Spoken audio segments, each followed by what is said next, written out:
This program features live coverage of an African safari and may include animal kills and carcasses. Viewer discretion is advised.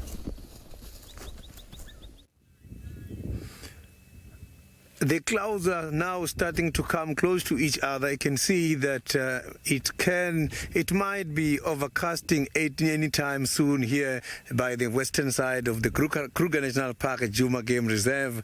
My name is Sydney Fumunani Mikosi, and I am traveling with Craig, who is my camera operator this afternoon. We are going to try by all means and get to see a lot of interesting animals. And in case if you need our attention, you can easily follow us on Twitter, hashtag Safari Live. You can also follow us on YouTube chat stream. So my trekking is beginning now, and when the sun is very hot like this, it makes it very difficult for me to estimate the age of treks, but I will try. I'm looking for Hosana specifically this afternoon, but you know, nature is unpredictable. We can go out now looking for Hosana specifically and come across someone else. So I saw Hosana's tracks this morning and they were very much fresh.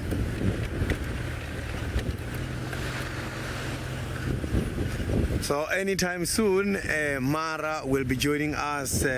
They are still busy having just a little bit of a technical problem, and apologies for that inconveniences.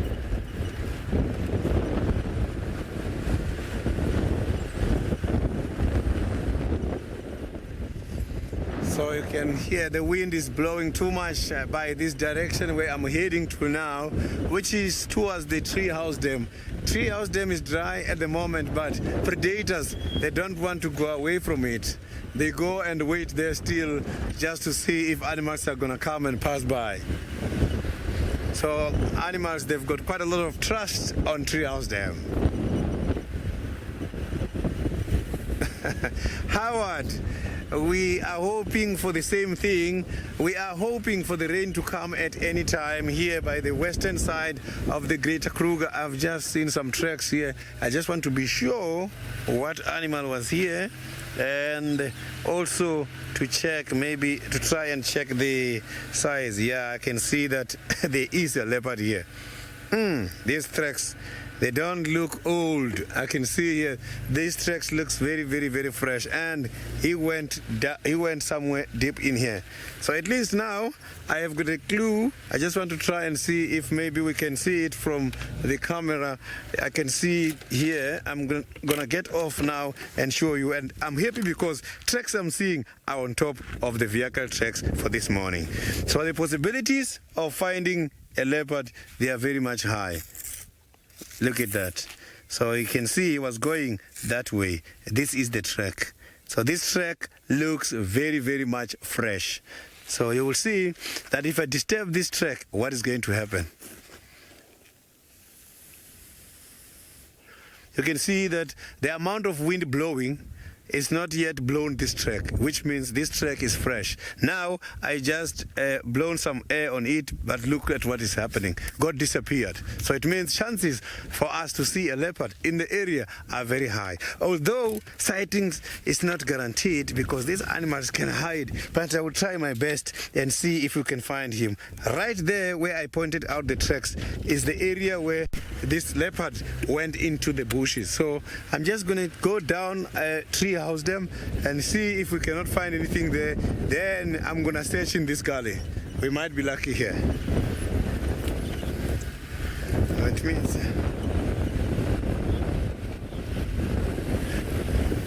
Nico, it's not easy to find leopards. So the thing is, if you find tracks, then at least it can gives you a clue that you're gonna be looking at this area. It just gives you the possibilities, not the probabilities.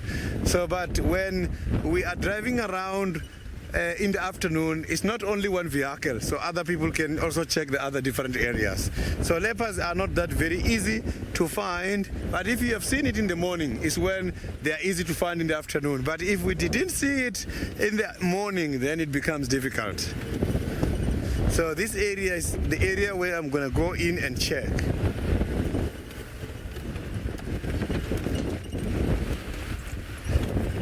So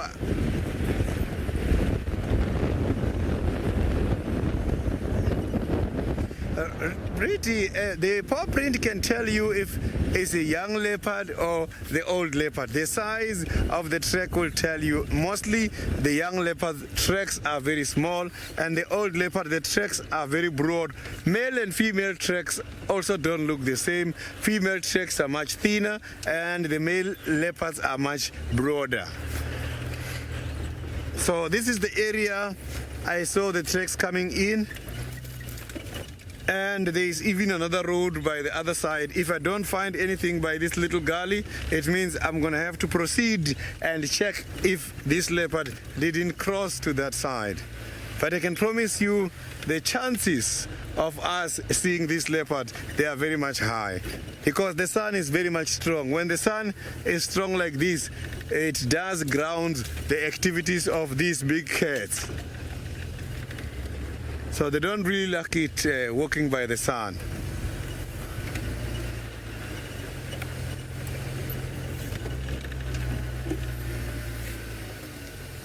Jacqueline, the chances of a leopard to attack a human, they are very much high.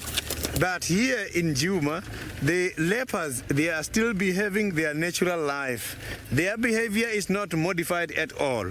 What modifies the behavior of the animals is what is happening in their area of distribution. What is happening in the surrounding matters the most. If there is a lot of animal hunting in the area, then animals tend to be aggressive.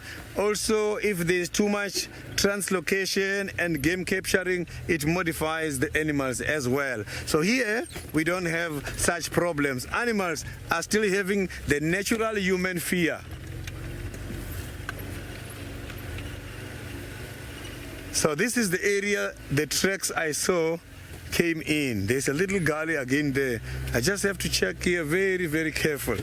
So I can't see the tracks on the ground, but here there's a lot of green bushes which can be ideal for these kind of cats to hide in.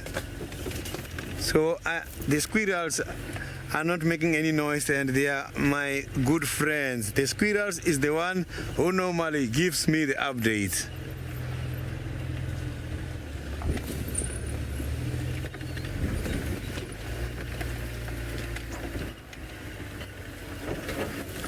The leopards, they do like to hang up by the trees, but normally during the day you will find them lying down in gullies. The gullies are this old dry riverbed. That is where they like it the most, because those kind of areas are the areas which are very much moist and humid. It's not that hot as outside. By the drainage line, there is quite a lot of green trees, because it's where the water is flowing during the rain. There's still quite a lot of water underground. So what is growing by the drainage line, you find most of green trees.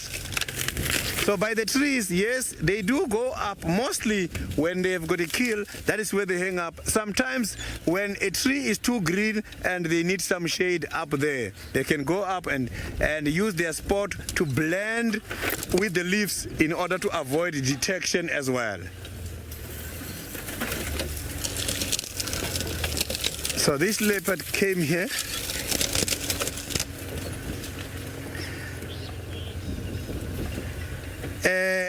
Anna, the leopards, they don't live in the den, but don't get confused. Where the leopards are living is also determined by what is happening at that time. For example, if it's a female leopard having the cubs, they can hide their cubs in the den. In other words, the leopards, when they are still very young, they do stay in the dens. But as they are growing, then they are going to be exposed outside. And that is when you will find them hiding here under the trees. The old leopards, they stay here on the ground. They are more terrestrial than fossorial. They don't really go underground. Fossorial are just those animals who stays under the ground.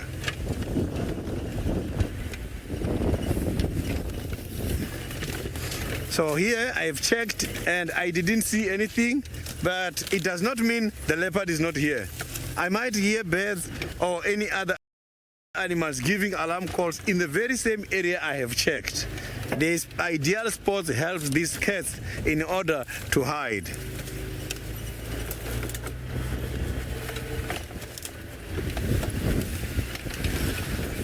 So, but the cat that I am thinking is the one responsible for the tracks, Hosana. It doesn't really hide away from us whenever we are looking for him. He's just natural. He just lives the way he wants, and we see him. He doesn't have any potential to hide away from us.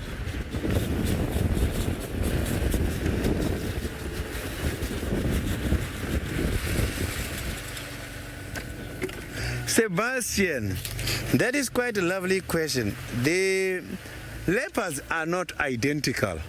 Yes, they can be the leopards coming from the same gene pool, but they are not identical. Each one of them has got its own spots.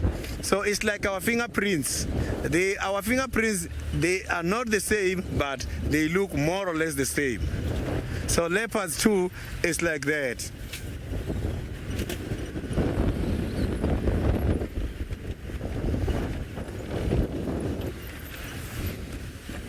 It is so very quiet here in terms of the warning calls. So the squirrels are not even making any noise as well. Here, I saw some other tracks here. Let me just verify. Yeah, the hyenas were also here, and hyenas, they always come after these leopards. But I've got a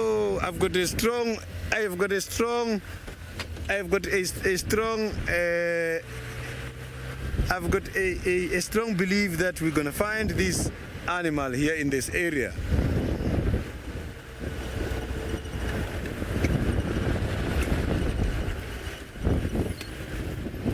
So now I am going to check this road to see if the tracks didn't cross to this side. So if the tracks has crossed here, it means I must have to carry on much more that side and check this block now.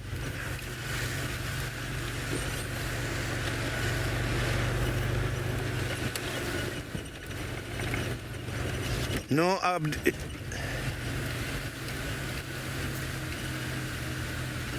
the leopards, they are much more active during the night, but you can see them during the day. You know, quite a lot of records will tell you they are active between dawn and dusk. But if you come here, the practicality, you won't see them much more active at that.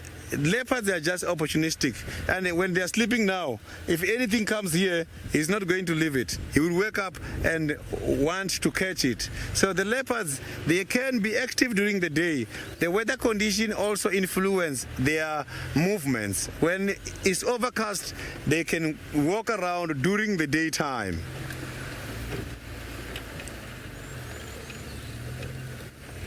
So according to the tracks I saw there, they were heading much more this side. So if I don't see any tracks crossing here, it means he might be still somewhere in there.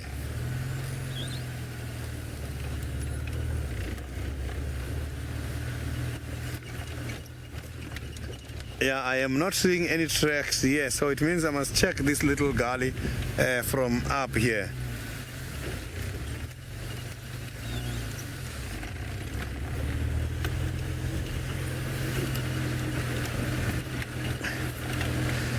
Pretty, the leopards, they do get injured by their paws because of the thorn trees. I have seen that happening. You will see sometimes doing like this and they take off the thorns there. So leopards, they are not like the baboons, which can be able to groom each other and help each other when there are thorns. So they have got to use their teeth in order to get rid of those kind of thorns whenever they step on it.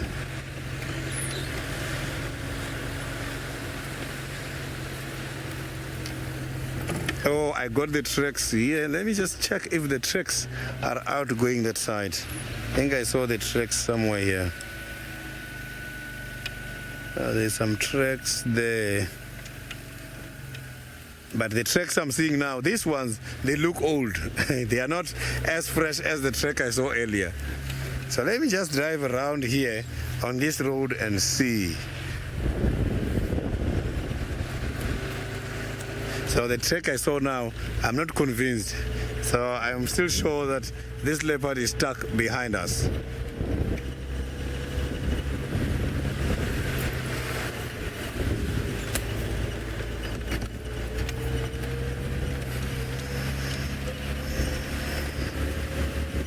So to make it simple, I'm just gonna go around here.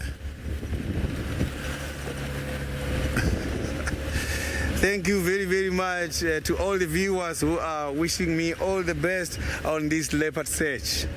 I hope we're gonna find him. Oh, there's some impalas here. I just saw the impalas here now.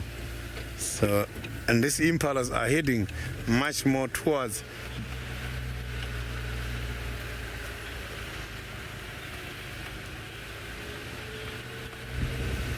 child of the universe. And not a lot of antelopes has died, but the animals that we have lost, that we have seen here, it was quite a few nyalas. So the few nyalas died, but it was not like as a result of the drought. So what kills the animals by this time of the year is the following.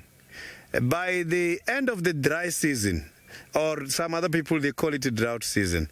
The end of the dry season, the animals, they go through quite a lot of stress. And stress, like in humans, they will cause you problems such as heart attack and stroke. But here, by these animals, when they're stressed, they do go through a problem of myopathy.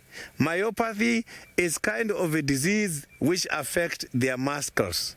So when they are affected by the muscles, they cannot climb even a very small little hill because the joints and the muscles don't support their weight. And you will see the symptoms such as fatigue, and then they've got problems with the blood transport. And that is what kills the animals. So those kind of nyalas that has been recorded dead, some of them has been taken to the scientific investigation, and the results confirmed that it was indeed the myopathy.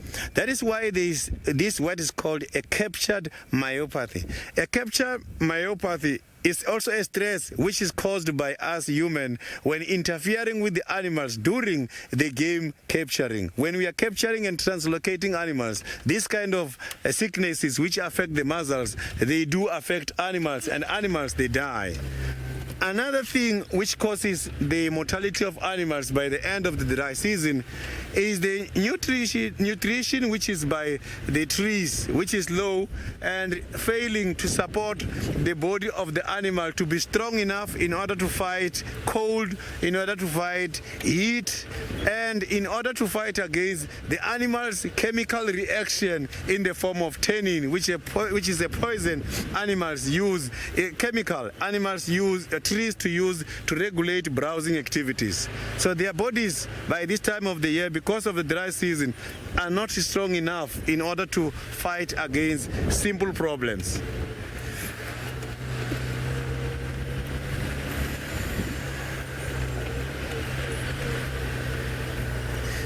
So now is the time. We can now cross over to the Maasai Mara, where David, he is eager to take over from me at this stage.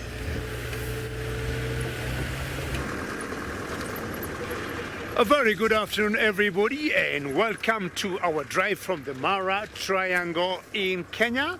And we, excuse me, we apologize for having been not, online for a few minutes, but all good now. My name is David, and with me today is Bungay. Bungay, good afternoon. Welcome, everybody. And my plans today is to look for some lions that we call the Olololo Pride. I have not seen them for quite some time, but this could be a good day for me to look for them because Steve is not in this area. He has gone in a different direction. All right. Remember, this is a very interactive safari that we do. So your questions, comments are very welcome. I'm sure Sydney already told you using hashtag Safari Live. And that is on Twitter. So I'll first swing by the marsh area and then see what... Sorry, I missed that question from Karen. Let's get some baboons there.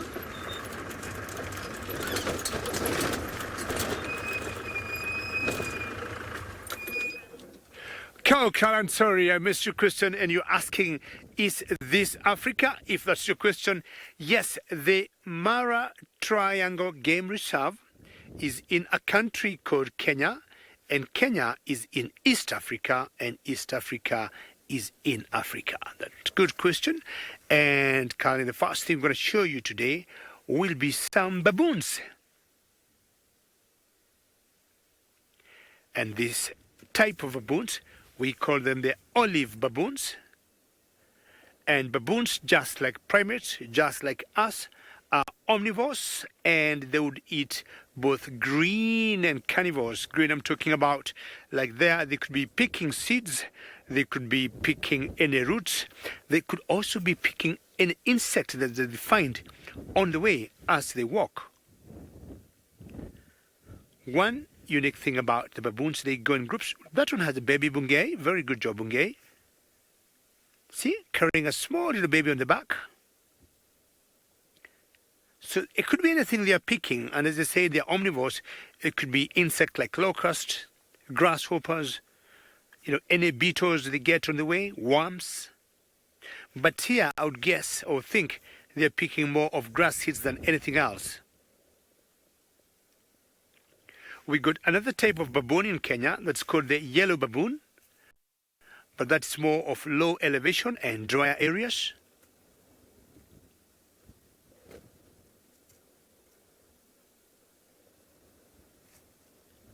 How nice to have a ride on the back of that mother there. And that one at the back to me is so huge, and my guess is that might be a male. Just yes, that is a male by virtue of his size.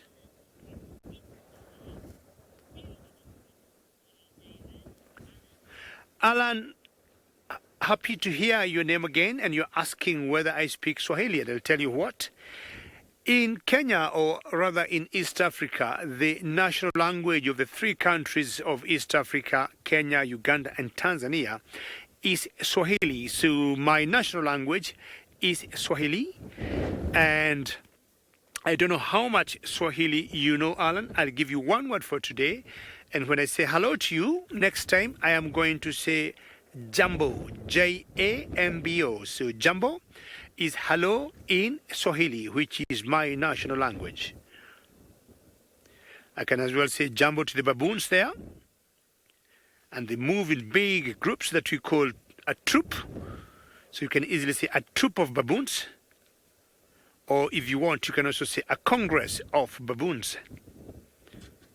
Both males and females as they move, and the monkeys that are very intelligent when you see them moving, and the area we come from, they come to the gardens and they keep stealing our food. Christine, you'd like to know, as I move and leave the baboons alone, are they aggressive? I would say no. What they would do, sometimes see them come into the campgrounds, and when they come, they'll just be looking for food, and they come and browse what they can get.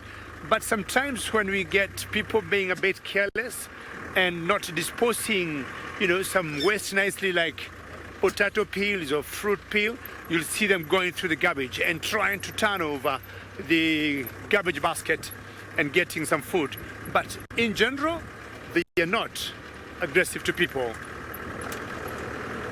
We have like a little fence by the camp, and the fence is electric, and you'll get them, the lead male that we call the alpha male, coming with a stick, a dead stick, and pressing the live wire of the camp, and then they all come jumping in, and the last one to come in, second last, holds the stick for the other one also to go in. Very intelligent, I would say, monkeys. As we said, sometimes monkeys are very cheeky. Now I got another brother of mine who got something different from my monkeys.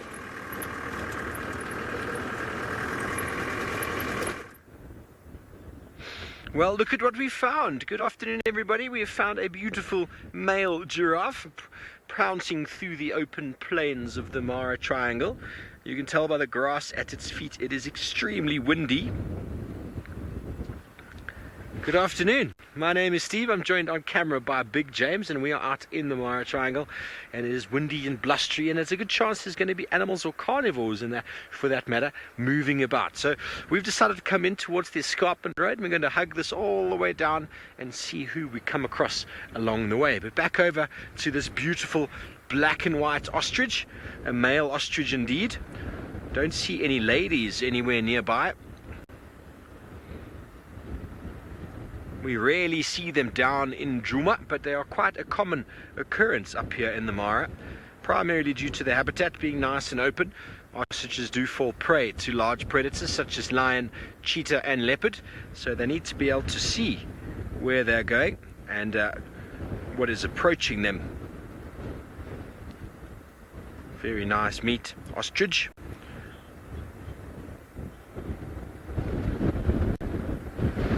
Did I introduce this as the giraffe? I'm sure I said ostrich. Did I say giraffe, James? James doesn't believe I said giraffe. Sorry everybody if I did. Well, it's clearly not a giraffe, it is an ostrich. Beautiful ostrich with a black and white plumage.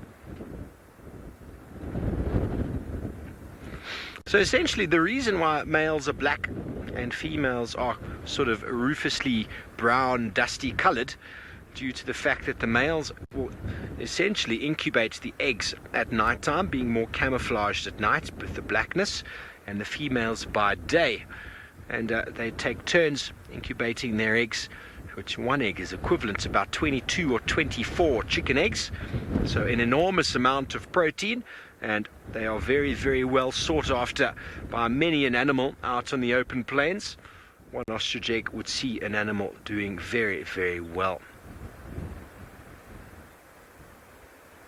Rupi, ostriches, well, they don't mind being in groups. You'll often find them in groups, but out here, there's not actually that many ostriches around, to be honest, but essentially ostriches should be spending a lot of time out in the open plains, and they can be in small groups. They can be solitary like this male. Maybe he doesn't have a lady, but often they are seen with a male and female and their offspring, and the offspring can number anywhere from 4 to about 7 or 8, following mum and dad around. They are known as precocial, which means the eggs are laid very large. As I said before, lots of protein in the egg, and that gives the chicks the ability to develop to a much more established age, and there's no parental care with regards to feeding. The chicks all hatch at the same time, and then off they will follow mum and dad. So often you'll find a group of them together. Every now and again you find lonely guys out here, poor thing. But in more favored habitats, where the territory is maybe a little bit better or the food sources a bit better, you'll definitely find groups of 7 or 8 males trying to attract the attention of the females, and so on. A bird that has completely given up flight for the ability to walk and run very, very quickly on the ground.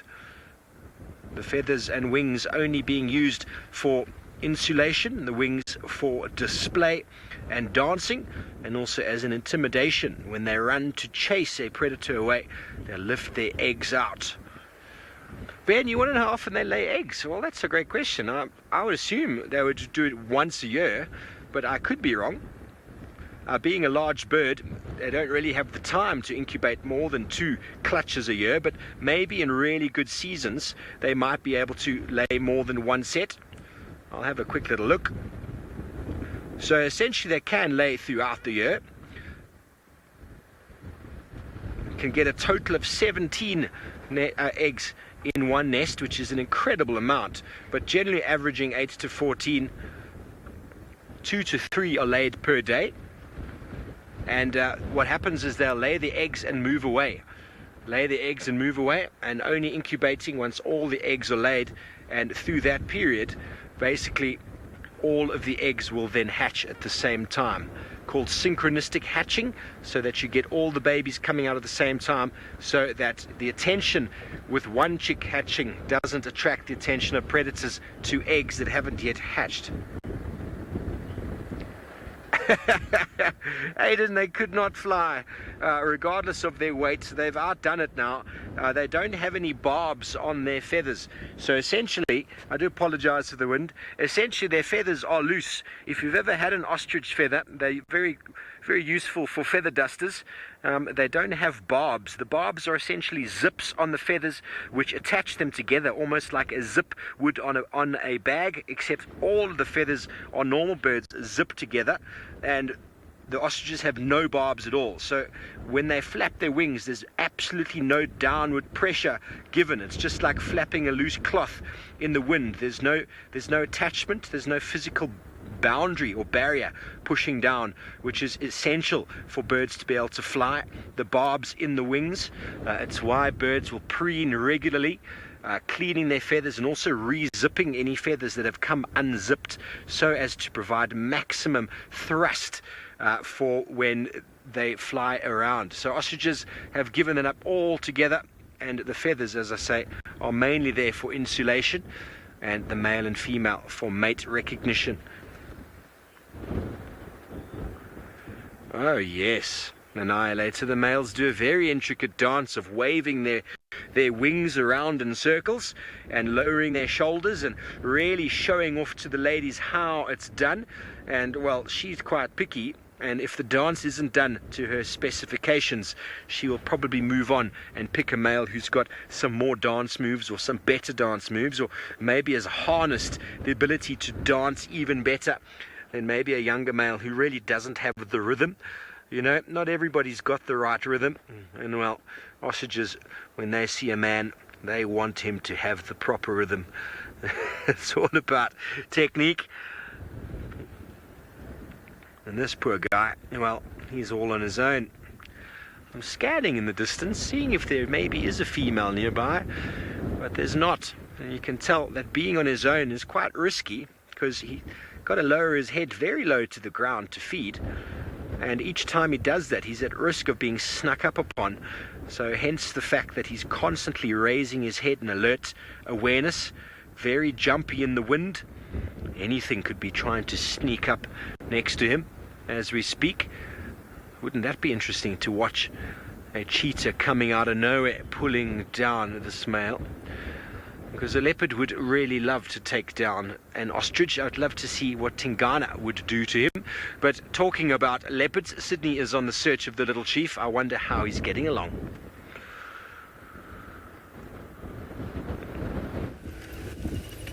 Still looking for this leopard here in the area, and Steve was talking about the leopard and the ostrich. I have witnessed a sighting many years ago of the leopard catching an ostrich. Ostrich is the fastest two-legged animal on the ground.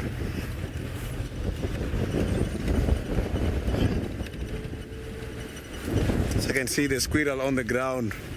The squirrel must climb a tree and try to help me find this leopard.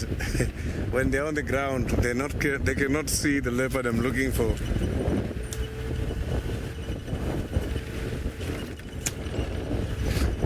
So according to the tracks, this leopard is in this block. So I'm checking another area here, this road, a border, just to see if he has not yet crossed to the private concession side.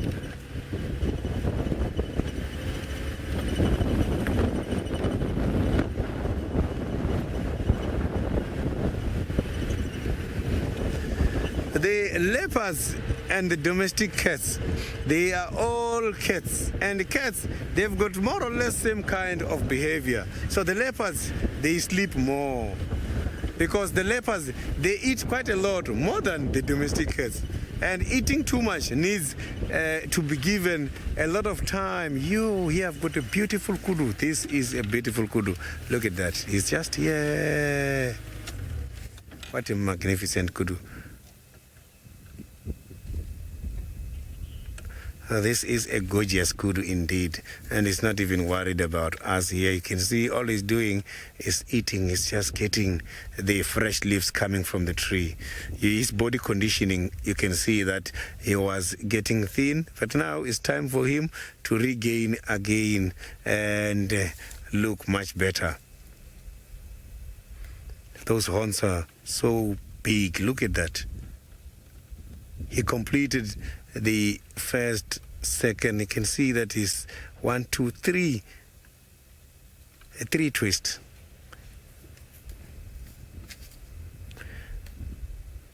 So a horn is consisted of a bone and a keratin. So the black we are seeing on the outside is the keratin. This is what creates the difference between the horn and the oxycone for the giraffe. So giraffe doesn't have this layer of keratin on the outside. If you look on the face, the kudu has got a V line. This gorgeous kudu has got a V line on the face. Gorgeous kudu as per the viewers. So the gorgeous kudu has got the V line, which is there as an anti-predatory strategy. So they can vibrate the skin here on the face, which then makes the predator, when looking at them, think that the kudu is dangerous, whereas it's not. So the kudus can be able to jump very high. From a standing position, he can jump 2 to 4 meters high fence. That is too high. When he's running, he can easily jump. Sometimes they even try to jump over a vehicle.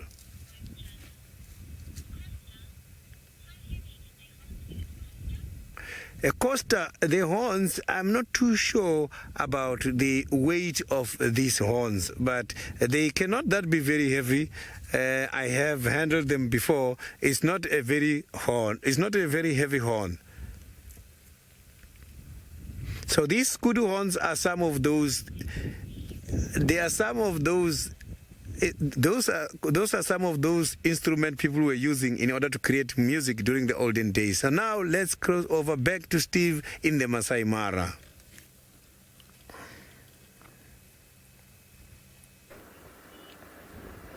Look at what we found in the middle of the day. You can tell the wind is unbelievable. We've got an owl. It looks to be an African grass owl. I think, I'm not 100% sure. If anybody can correct me there, you're most welcome to. But it is not enjoying this wind at all. And they're regarded as if it is the grass owl, which looks very familiar to me. And it is a very uncommon resident in southern Africa and are highly endangered due to the destruction of the natural grasslands, transformed into either agriculture or into residential area, as they just live in the grass. This guy trying to find some shelter in the tree, and very he's not in the best spot. The wind is blowing him all over the place. How interesting. So similar to the serval that we've spent some time with earlier this week, this will be a nocturnal predator of rodents in the long grass, as well as some birds and maybe some insects that they can catch. They can spend some time walking around, but they do have quite a large wingspan, and that bowl-like face, typical to the earless owls such as the barn owl, the grass owl. That bowl-like face actually is able to channel sounds of anything that are moving around in the grassland underneath. The smallest little rustle of a mouse on the grass as they fly over with enormous wings. Very silent flight. We spoke earlier about the ostrich not having barbs on the wing, so they can't fly. Well, the owl, with their small body weight to their enormous wingspan, most owls actually have a reversible zip on the wing, on the feathers, which mean that it doesn't cause that downward friction motion. If you've ever heard a small bird flying away, you can actually hear the frup, frup, frup, frup of the wings moving. Now on an owl, because they've got enormous wings for their body weight, doesn't have that sound because the wings are very big to enable them to fly silently, and they don't have those barbs to enable that downward forcing pressure, and that together enable them to have silent flight, and with that bowl on their face actually channels the sound of any moving rustle towards their ears, which are on the sides of their head. And their head basically has ears that are at a different level on each side, so the bird is able to triangulate the slightest of movements in the pitch blackness. Coast-sider, yes, it is very similar to a barn owl, very similar indeed. It's just a bit darker in color. Barn owls are very creamy, but they look similar with that same sort of face, and the bowl face that they have, and no ears, tufts that you can see. Normally when we see owls with what we call ears, they're not actually ears, they're ear tufts, which are mainly designed for camouflage or also supposedly for mate recognition.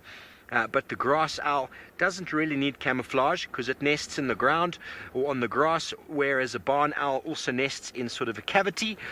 Your tree owls, such as the giant spotted and the scops, those sort of owls need ear tufts to blend in with the background. It kind of breaks up that rounded head. But you can actually see the foot of the owl. We've got what we call zygodactyl feet on owls, 2 toes forward and 2 toes back. And Sydney talking earlier about tracks. Owls have got the coolest tracks with basically a very nice sort of X in the sand or a K that they leave when they land. Shamsong, this is number 160. That's fantastic. Fantastic to hear. Poor little owlie is hiding there. Moments before, though, folks, I nearly jumped out of my seat because a peregrine falcon was flying in the air. It was impossible for James to capture it because it was using this wind to its advantage to fly around and really move with some absolute speed. The owl hiding in the shade of the tree, trying to avoid the wind. The peregrine falcon harnessing it. Zach, I'm not aware of any owls that migrate. Invariably, owls take on a nocturnal prey source, most of it being rodents and the like, so they don't really need to because there's plenty of them throughout the year. The reason and the way they've eliminated the need to migrate is by evading space or changing space and time and being active by night when some of their competitors are not. So owls, no need to migrate that I know of. If anybody knows of an owl that migrates, please let me know. I've never heard of it.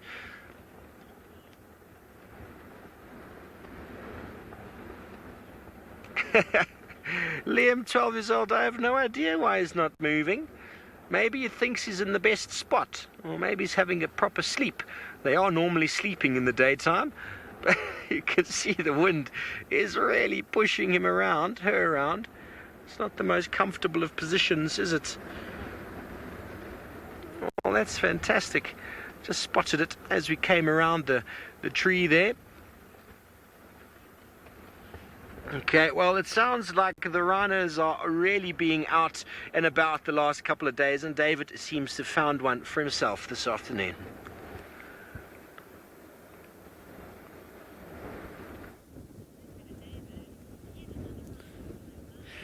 Well, another rhino here, and this is a black rhino trying to disappear. It's going, oops, marking territory now. You can see it there, just spraying, and oops, it's a big poo, eh? Oops, what a timing, eh? And they'll normally scratch the ground after they just drop their poo, and that is an indication of marking their territory, and that's very characteristic of most rhinos. And most of the black rhinos, as he disappears there in the thickets. And it might have been mentioned before, this owl is very shy, very secretive. Of the 2 species of rhinos that we got in Africa, the black and the white, always browsers preferring to remain in bushes and slowly and surely trying to fade away. Not sure why he got like a ring on his bum. If you look carefully, he got like a ring that you'd see on waterbucks. The waterbucks that we call the common waterbucks, they have like a white ring on their bottoms, and it's very strange to see something similar on that rhino that have slowly and surely disappeared in the orange leaf croton. It's not going very deep in the thickets. It's staying on the edge.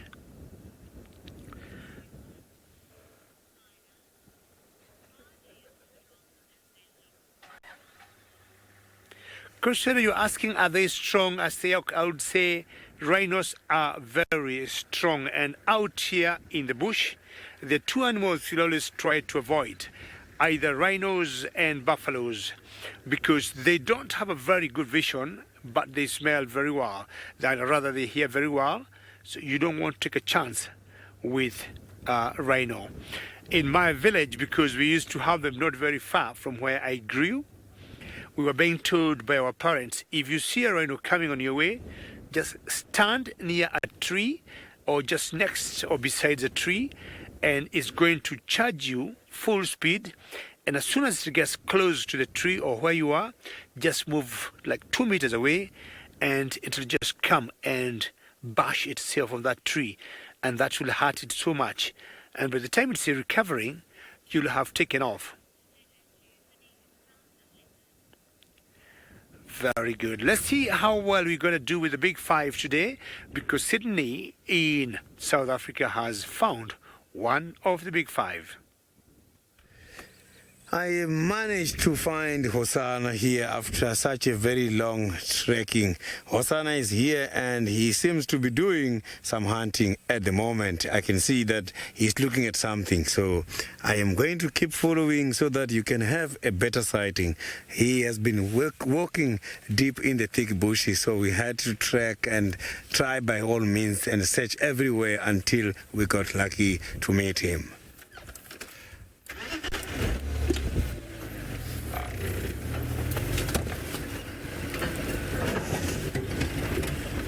So he was right on top of a termite mound here, trying to scan this area to see far. And we have just passed a pregnant duiker somewhere here, so he might be now looking for a chance. As we have shown you earlier that the weather is getting better, I can see that now it's getting overcast, and this is going to influence this cat to hunt.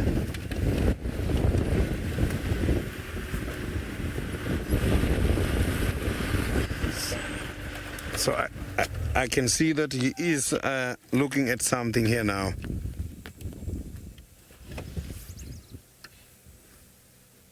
Look at that. You can see how he's walking. Can you see that? Look at that. Thank you very, very much, Becky, for such a lovely comment. Look at that. You can see that he's looking at something. I cannot see what he's looking at.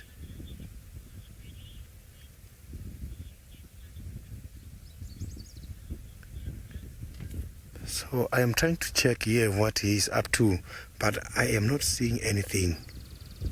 He's sniffing the ground and he's looking, and he doesn't want to make noise. You can see he's using the available cover and he's sniffing the ground again.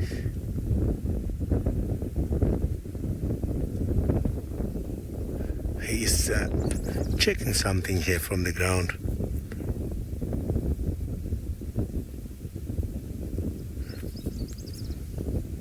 He is slowly moving in there. This is a thick bush. So I want to see when he comes out from that thick bush, what is it that is aiming?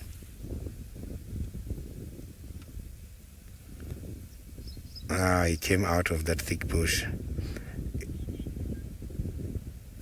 So he is now watching it from the side.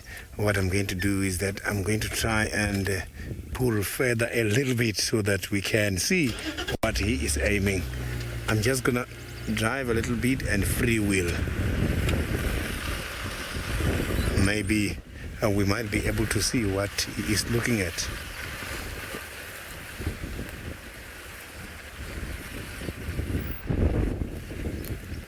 So he is trying to get all the updates from the ground here.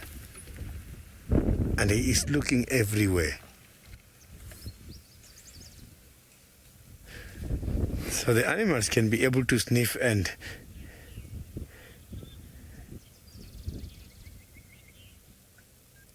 good news, Hosana, indeed. I didn't copy very well what you're saying, but I can promise you here now, Hosana is talking something and is using all the different kinds of senses.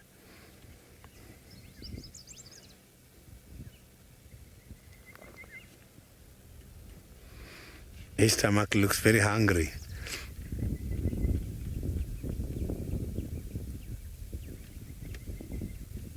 So you can see he's doing hunt during the day. That is telling you now it's not about him lying down, something coming for him to take.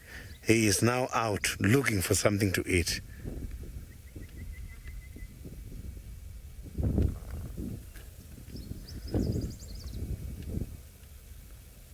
So all we are going to do now is to keep following until we get a better sighting. We don't want to miss any action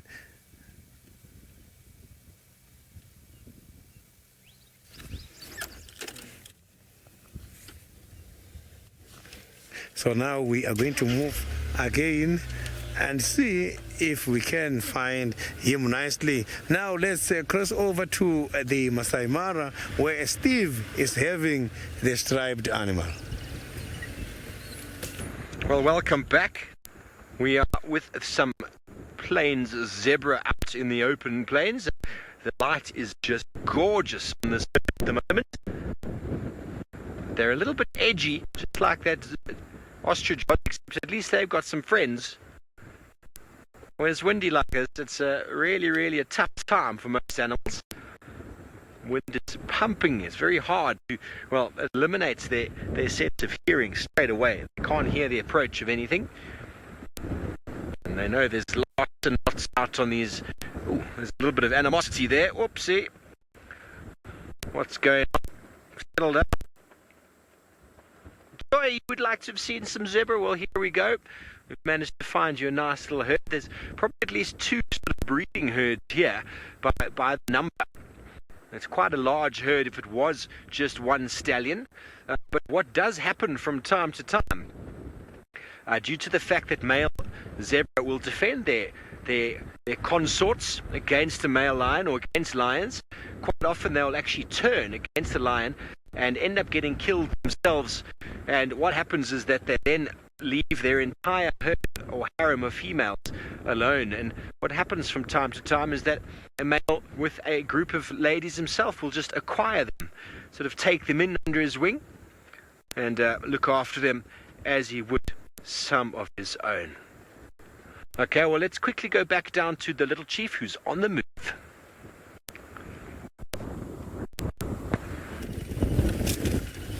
I am here still following the little chief of Juma, who is now trying to stalk the prey at the moment.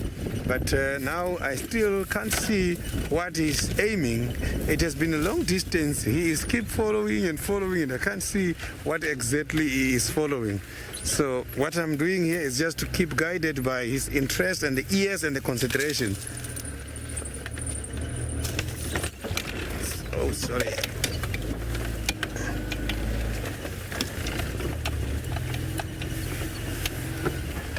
There he is looking somewhere far. You can see there he's now looking at something which is very far. So the problem is he's hunting, and he's hunting moving diagonally much more towards the private concession. So I hope he's not going to cross, or he will catch something before he gets to the border.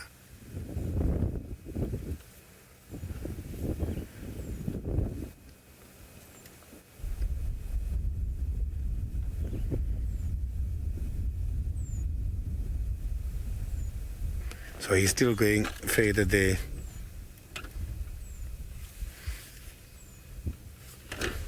He's giving himself much time. You can see he doesn't want to hurry anything.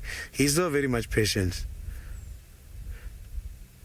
About 2-3 months ago, he was impatient. Now he's gaining a lot of experience. I can see that he doesn't want to rush. He's taking it easy. He's got a strong belief in himself now.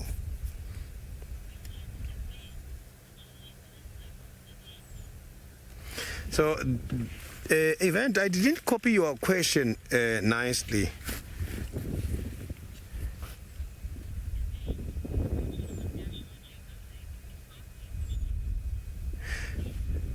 This is Hosana. Hosana is very popular by the name the Little Chief. He's just about to get to 3 years old. Next year, February, he will be 3 years. He's still a youngster, not responsible of any territory at the moment. So he's staying together in the same area with his father by the name of Tingana, who is the territorial holder. These two, they interact a lot. So I can see now he is very much settled, but he is looking forward and he is raising the head up. He is not lying down completely. So it means his prey might be still on a distance.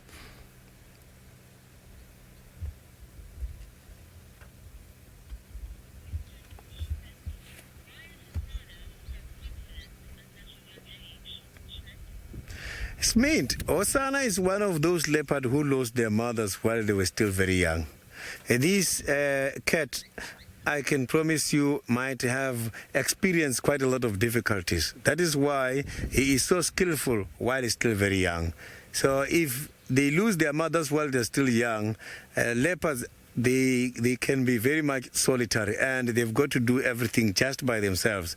So with the help of the mother, they can stay together with the mother until they get to 18 to 22 months, and that is when they become independent. So but if the mother dies at the earlier stage, then it means he must have to do everything by himself. That is why he's got quite a lot of confidence in himself, because he has been alone for quite a long time.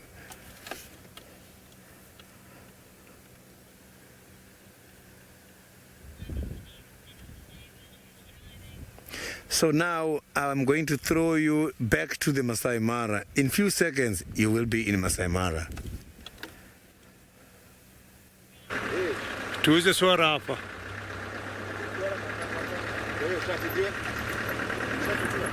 All right, welcome back, and we are watching some antelopes here. Let me just position myself nicely, and tell me, Bungay, when to stop. Keep coming. Is that good? Alrighty, we've got some huge antelopes here that we call the Topis, and they're together with another different species, which is sometimes difficult to see. Sorry, Bungay, I caught you off guard there, but beautiful light we got.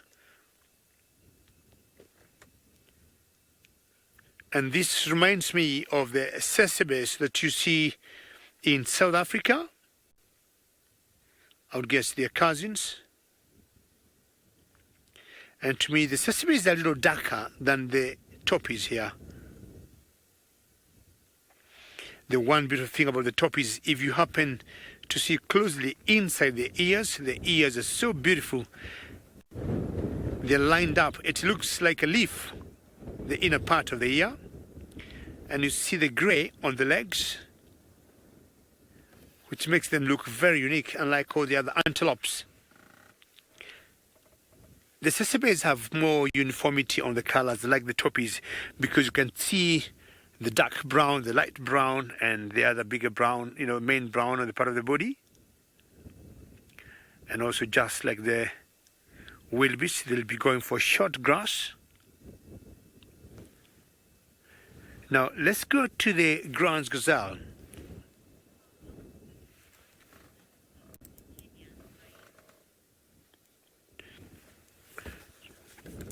And those are the ground gazelle, and that one is a female.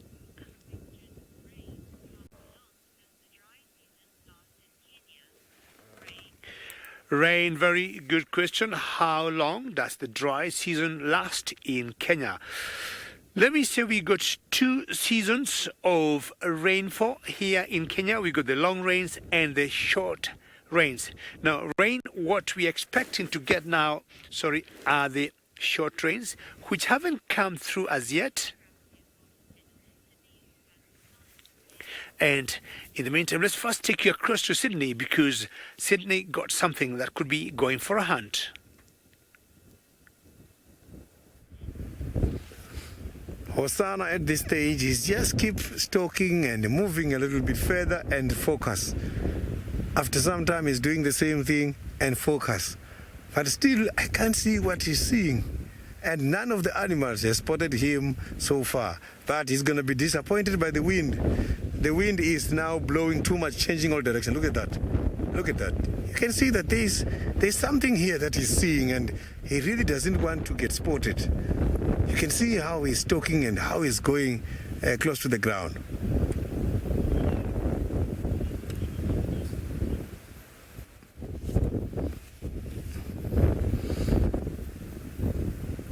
So I can't see what is fascinating this cat at the moment. And he's using the cover right in front of him. You can see there's some bushes there. Those are the bushes he's using. And what he's looking at is much more on the left, but now he's concentrating on the right.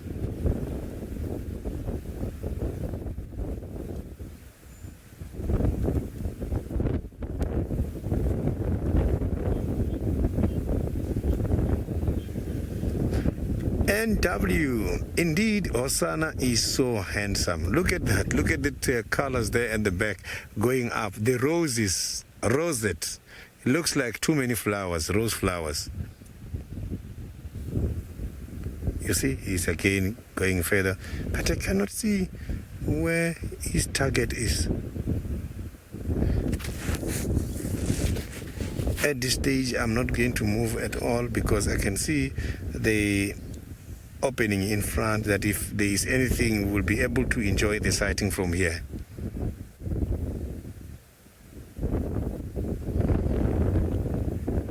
I am checking everywhere and he is raising the head up, but I can't see where his aim is. You see, this cat has got, these cats, the Tingana, Hosana, and all other predators, their eyes are high up on top, which is there suitable for stalking, because when the head is lowered, they can still see and maintain focus. And when it's raising the neck, then is west, they can see very well, and they can aim very nicely.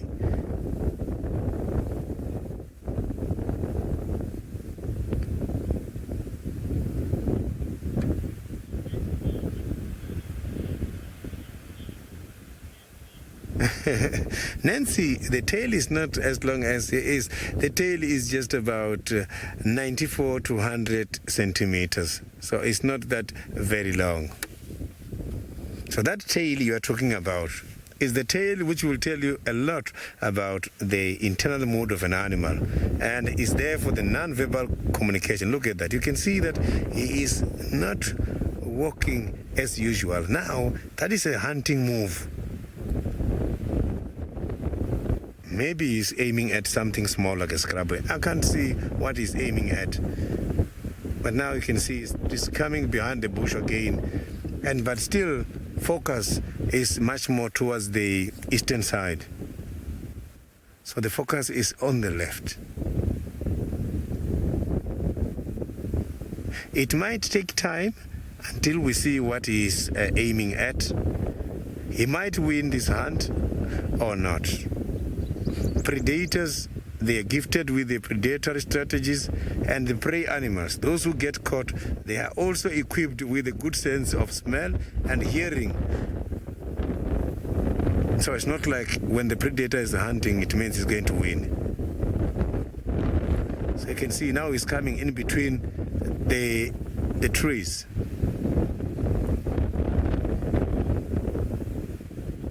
Nico. Hosana, now the wind is on his favor. The wind is blowing towards us, and we are at the direction where he's coming from. So the wind is on his favor. It's just that wind is not guaranteed, it can change at any time. So it seems like he's using the advantage of the wind at the moment. And the trees are making noise. The leaves who are coming out are making noise, and also the dry branches. The chances for him to get closer and closer when not heard, they are very much high. You can see that he doesn't want to raise the head. You see, look at how he's moving. He doesn't want to raise the head. And then again, he is sitting there.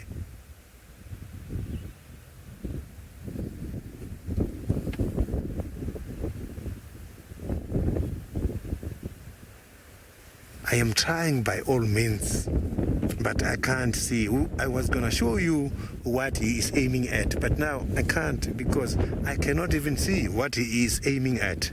Until I find out, I will show you.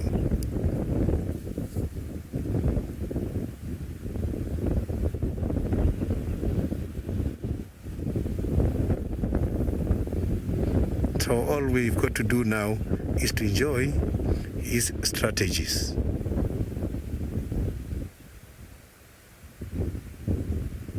You can see that he doesn't want to even yawn that big. It was a quick yawn.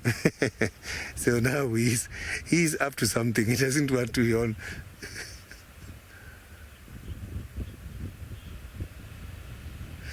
Sorry, the animals can be able to detect quite a lot of things in the air. You are right. When the wind is blowing, it can be able to pick up air particles. And from the air particles, you can know very well about the presence of the animal and the presence of other animals of the same species, including their territorial status.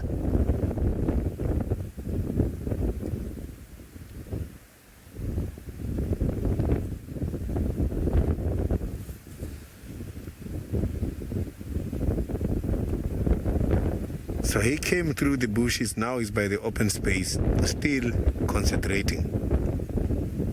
He is now grooming himself a little bit.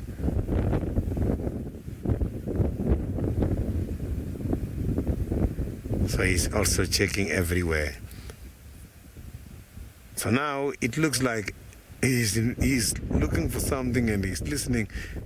It looks like an animal who doesn't know what he's looking for, who is just going with the wind to check who is coming and where is the smell coming from.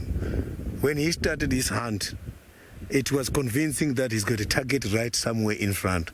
But now where he's sitting, it's difficult to tell if there is a target or he picked up just something from the air particles and is trying to get closer.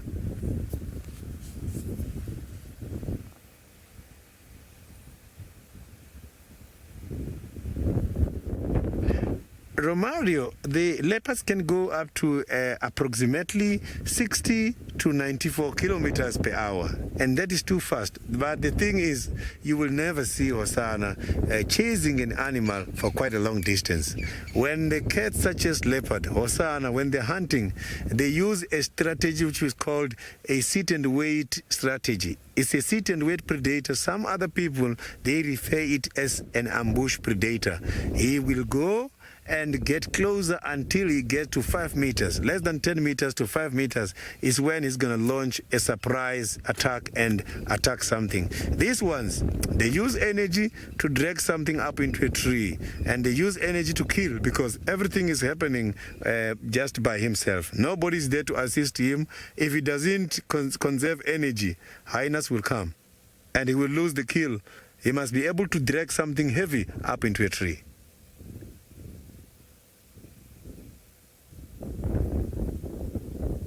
You can see now the movement is not the same as previous. Now he is very high up. When he got there, he was going very low, but now he's high up.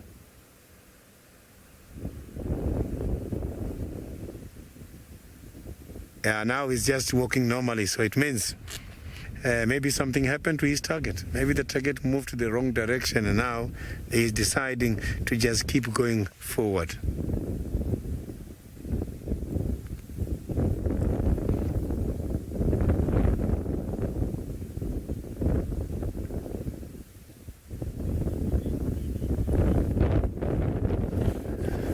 So I'm still going to check. I will be following him.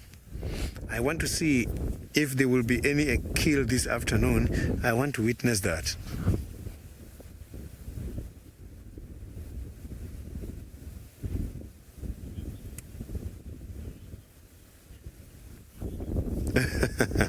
Jonathan, that is one of the challenges in the bush. You get guided by what the prey is doing.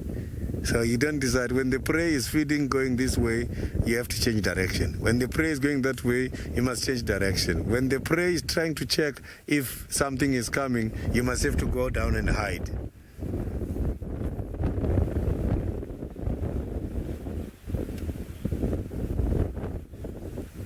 So now my friend David by the Maasai Mara is also out on a drive.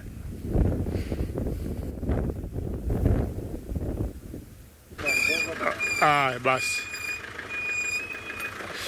Wow, we have come to a place where we've got a sighting of 3 different species at the same time, and let's see the best Bungay can do, because let's start with the baboons, we also got elephants, and we also got, what else we got there, Bungay? Right, Elise, where have you been, Elise, the whole day? Buffaloes.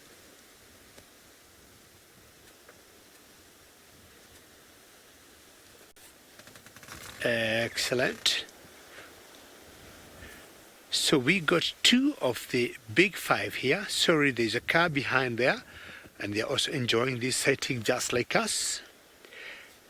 Baboons. Could be the most likely the baboons we saw earlier. The olive baboons. And look at how peaceful this sighting is. That everybody have, his or her own space, enough to eat. Are baboons common, Hannah? Yes, they are common, but it will depend on where you are and what you're doing. This particular species, they are all over. I would say they are all over East Africa. And when you go further down to South Africa, you'll see a different species that is called a chakma baboon. These ones here, Anna, are called the olive baboon. And you can see one of that guy, he's so huge. And the difference between the two that you see there, the one I guess on the right of your screen should be a male. Males in general are bigger in size. Now just look at that beautiful sighting of baboons, buffaloes and elephants together.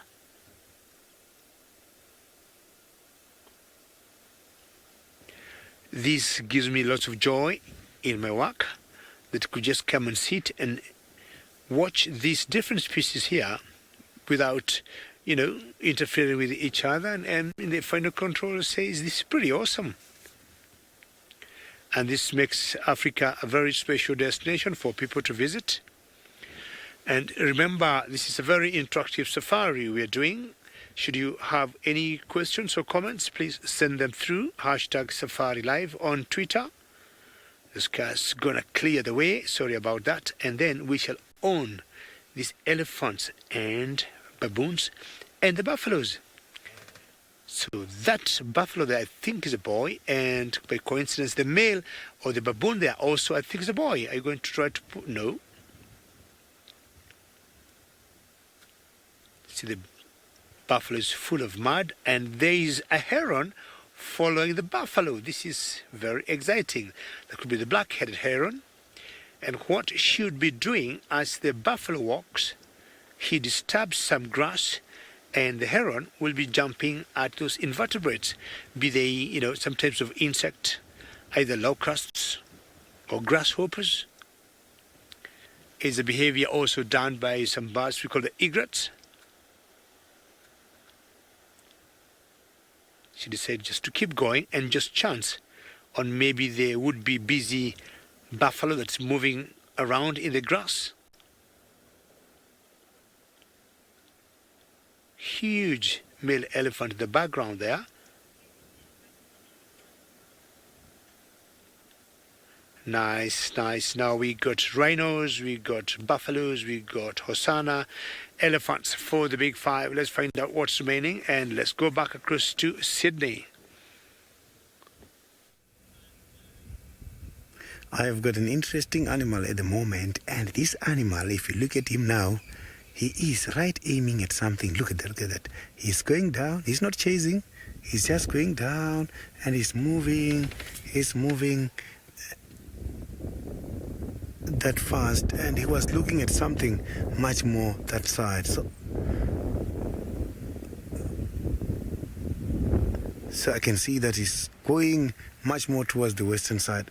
We are really battling to see what this cat is aiming at. I can see now he is again going down, how he's going there in between the grasses. So he's going down.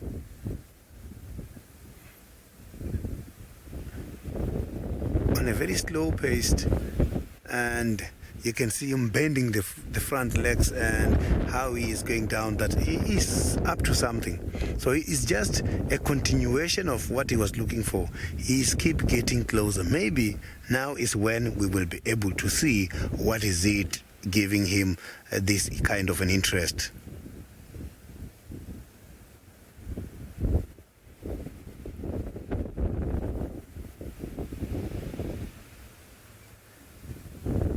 So it looks like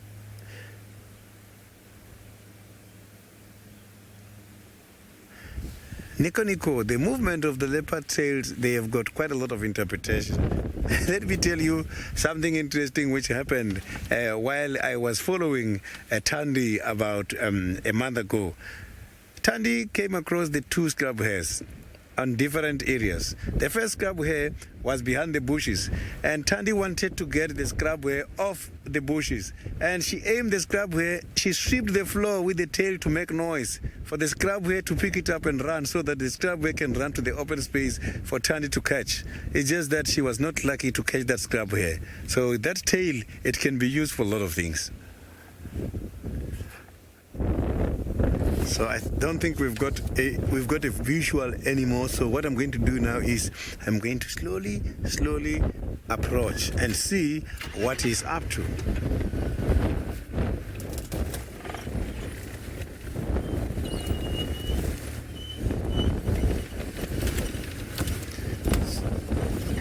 Can't even see where he is at the moment, but I saw he went up this way.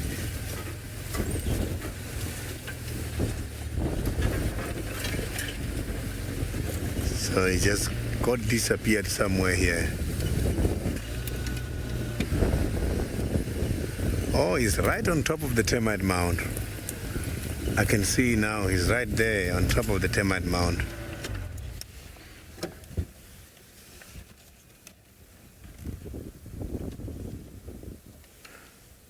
Still looking towards the same direction. Look at that.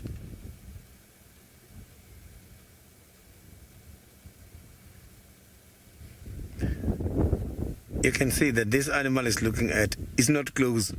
If he's raising that high, it means he wants to have a better visual. He's not close.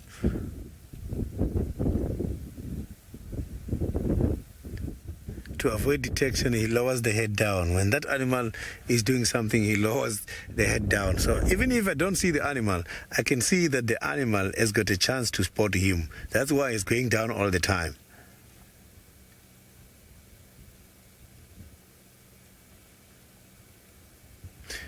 And he's not even bothered. No squirrels, nothing is alerting everybody about his presence. Look at that. He went to the back of the termite mound.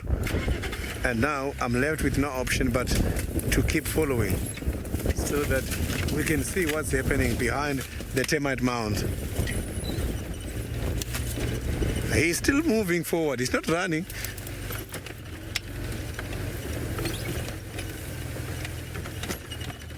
The leopards, they don't give up easily. They only give up if they have been spotted.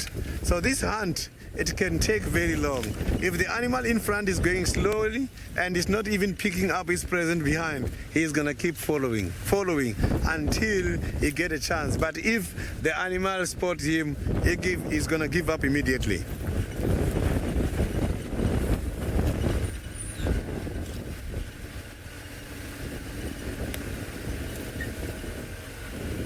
So it looks like he's following something here in this area.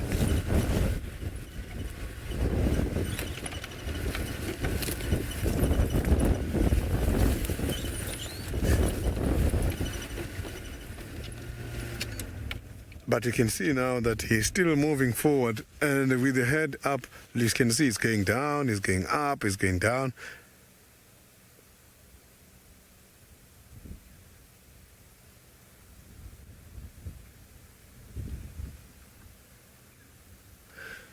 So maybe the prey is somewhere here. Here is not much more open, so it's thick a little bit here. So it won't be easy for us to see everything.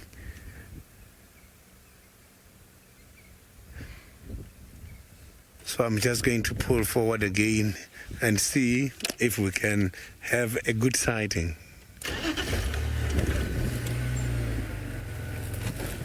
This is exciting.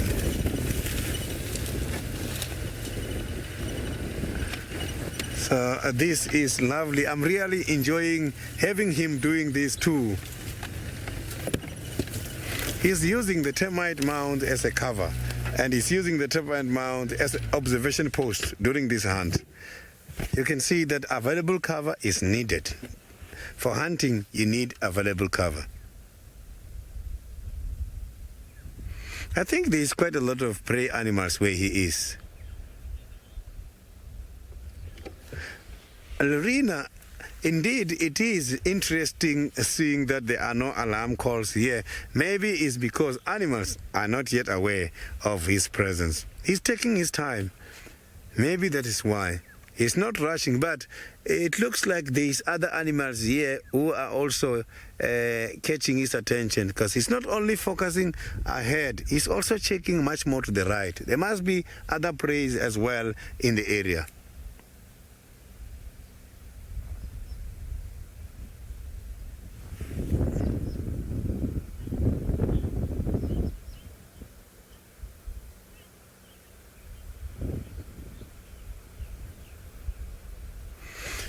Dylan, I didn't copy your question very well.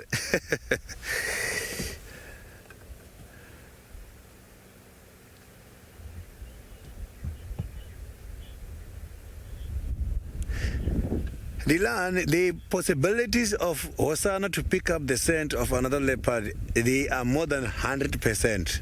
120%, because that is how they detect each other in the territory. When the wind is blowing, the wind blows with the scent, and the scent is the one which will let him know that there is another leopard moving, or there is a scent mark which is old or fresh.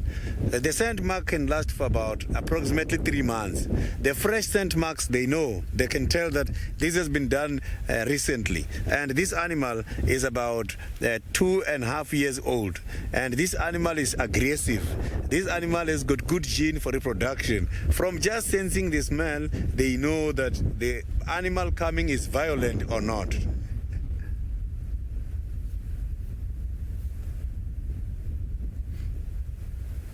So those are part of the olfactory communication. It's a communication amongst these animals, which is from the secretion of various skin glands, including urine and droppings.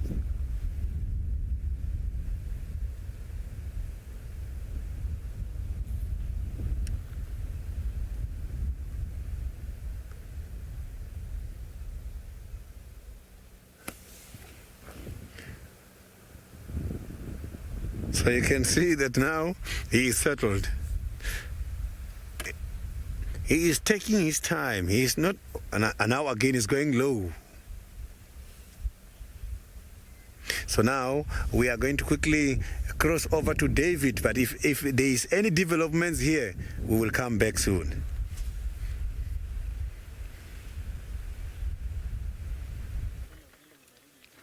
Well, Sydney, hopefully Hosana is going to do something, but in the meantime, we have found a feathered friend on top of a dry tree, and this is a Marabou stork. And see how tall this bird is. Look at his thin, long legs to support her body, and you can tell how the wind is picking up and blowing, and she is doing the best she can to stay still and not to be blown away by the wind. And I think this wind is what will be bringing us some rain later in the day or tonight. You can see her long beak, which they will use when they're feeding or sometimes when they're fighting. It's pretty sharp and very strong.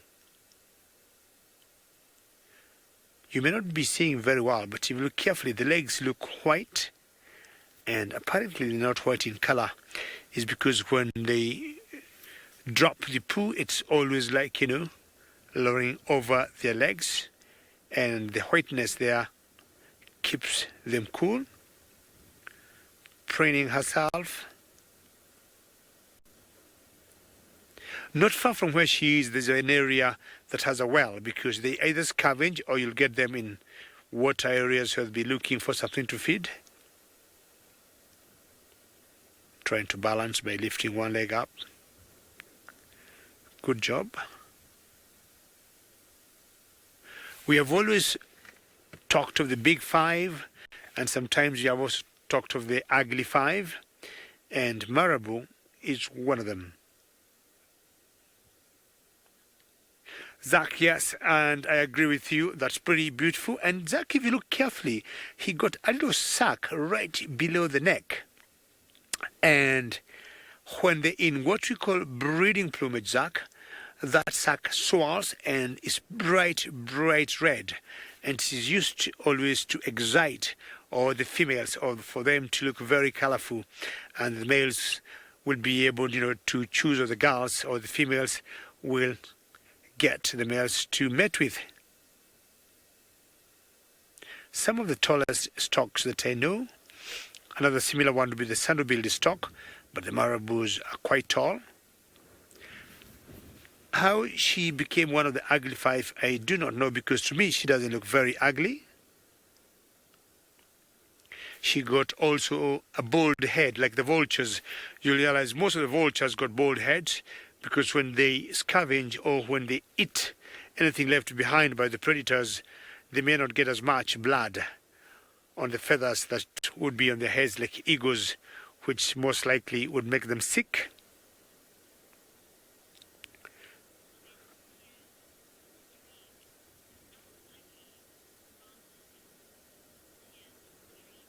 Tears from a Dream, yes, I would agree with you. Not ugly, and it looks different. I do not know what would be ugly out here.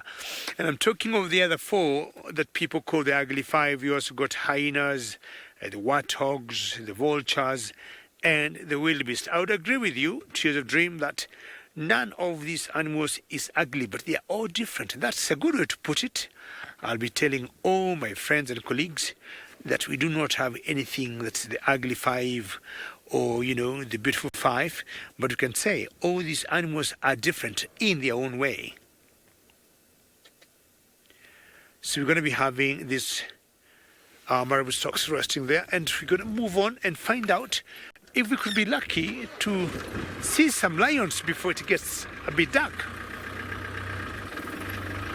A friend of mine had told me they had seen lions around this area, and I am not seeing any sign of lions here. But if they're lying flat in the grass, it could be very difficult to spot them at the moment.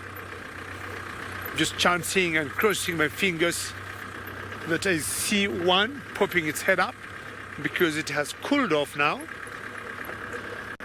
And this is the hour when they'll always rise and start moving because it's not warm, and maybe start making plans of getting themselves some dinner.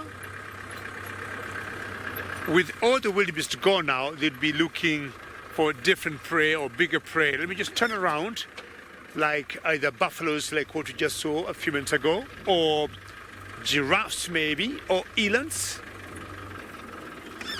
When it gets very difficult, you'll see even lions hunting, even hippopotamus. I mean, they don't take anything for granted. They'll have to survive. Come on, Mila, what happened there? Until the wildebeest will come back in the next migration.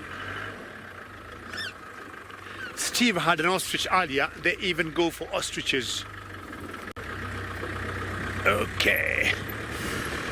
I have put on my Maasai shuka on because I believe the temperatures must be less than 15 degrees centigrade, and I would also think there must be less than 60 degrees Fahrenheit at the moment. So I got 3 layers.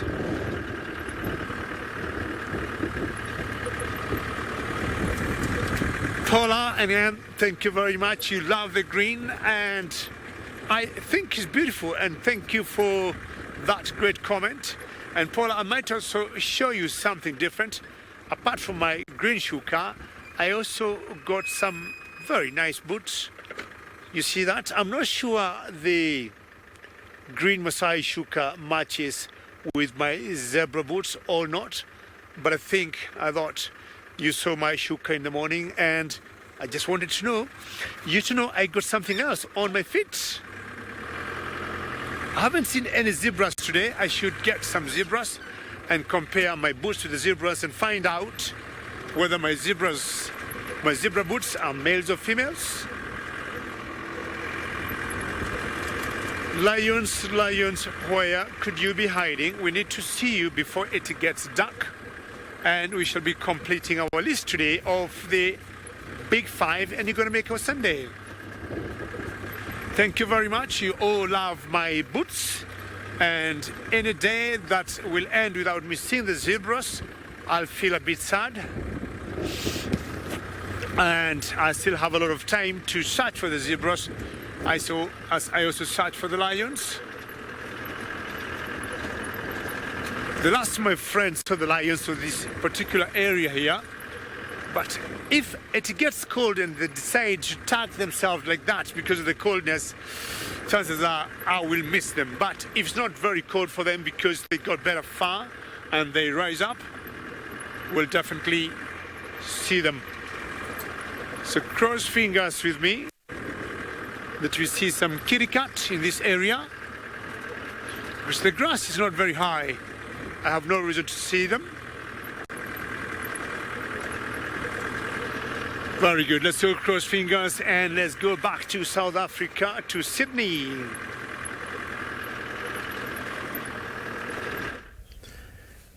We have got Hosana now just in a little bit of a thick bushes there, still aiming at something. And since you have been to the Maasai Mara, he has been in that bush. It seems like now he might be getting closer to what he's looking for.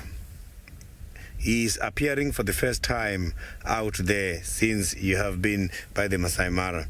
So he was just there hiding from the prey that he's targeting, a prey that we cannot see.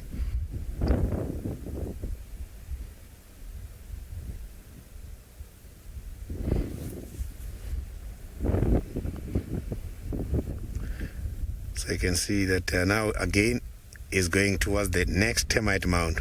So this animal is using the termite mound as a cover every time, and the observation post, as I indicated earlier, you can see it's not ending. Now he's aiming another termite mound. So it means from a termite mound, he aims the second termite mound, third termite mound, just like that.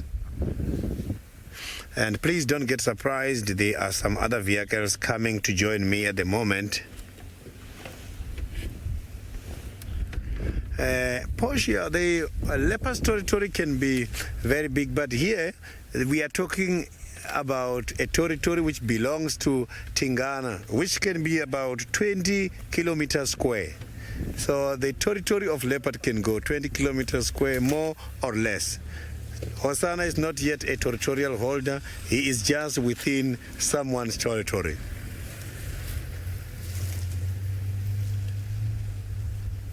So the territory for these leopards, like Tingana, they don't only stay in a game reserve like Juma alone. They trespass. The borders we have got only works to us. To these animals, they don't work. Fences has been taken down and they can be able to access the other private areas.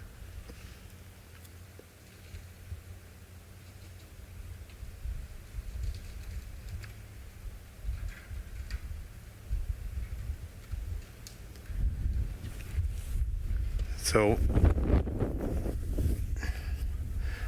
yeah, let's hope he's gonna get something to eat here. He is still looking at something. And I'm just going to now move a little bit further so that we don't get obstructed by the other vehicle who are also looking for a sighting. So I'm gonna now look for a better spot again.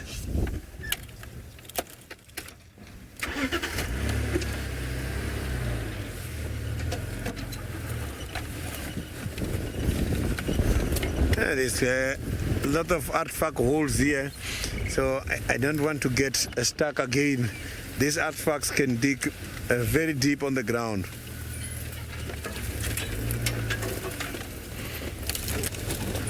And here on top, you don't see, you just see the entrance hole, and not seeing that this hole is very long and you might sink in there.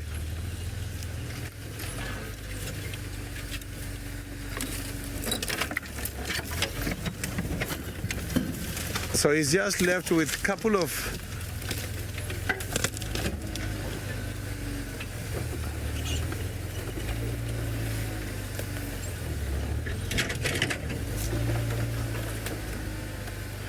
I didn't copy your question very well because of the wind here where I am, but maybe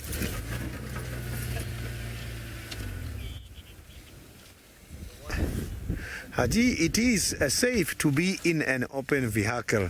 Something you must have to take into consideration is that animals, when you are by the vehicle, open vehicles, they cannot see you there. only if you stand up, you break the shape of the vehicle, then they will spot something. Or if you move your hands rapidly, that is when they will be able to see that rapid action, that there is something there. You just have to take it easy and do everything slow. Don't stand. If you stand, you'll be breaking the shape of the vehicle, and is when they will be inquisitive.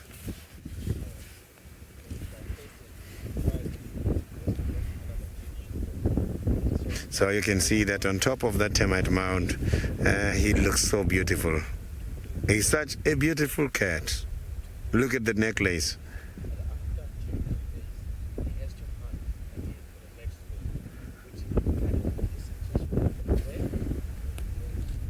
I haven't seen his kill for quite a long time. So even if he doesn't win now, I can promise you tomorrow morning we'll be hearing that he got something somewhere. So he's completely overcast at the moment, so which is something influencing his hunting.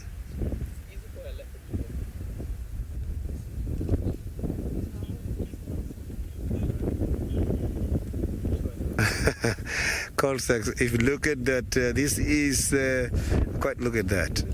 You can see when he is opening the mouth, when he's yawning is when you can see that necklace nicely.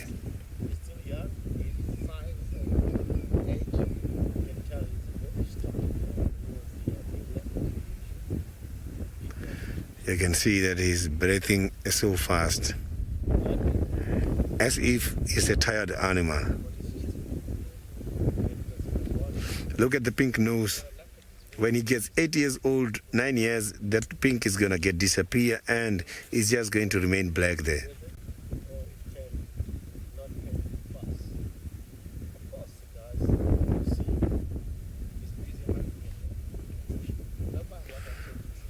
So you can see that, yeah, I can see that this is a lovely position, and good to all the viewers who are taking the screenshots at the moment.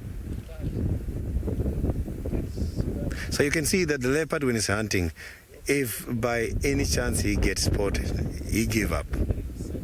He doesn't want to lose energy for nothing.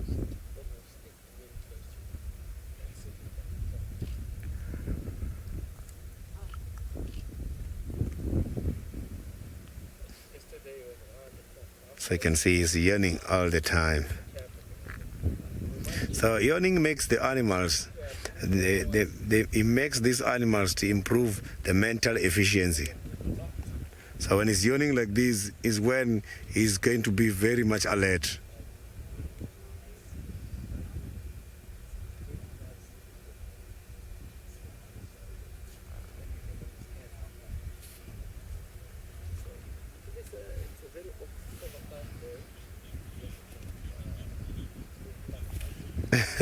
MK has got very big teeth which can go up to 8 millimeters. That is quite 8-10 millimeters. That is very long.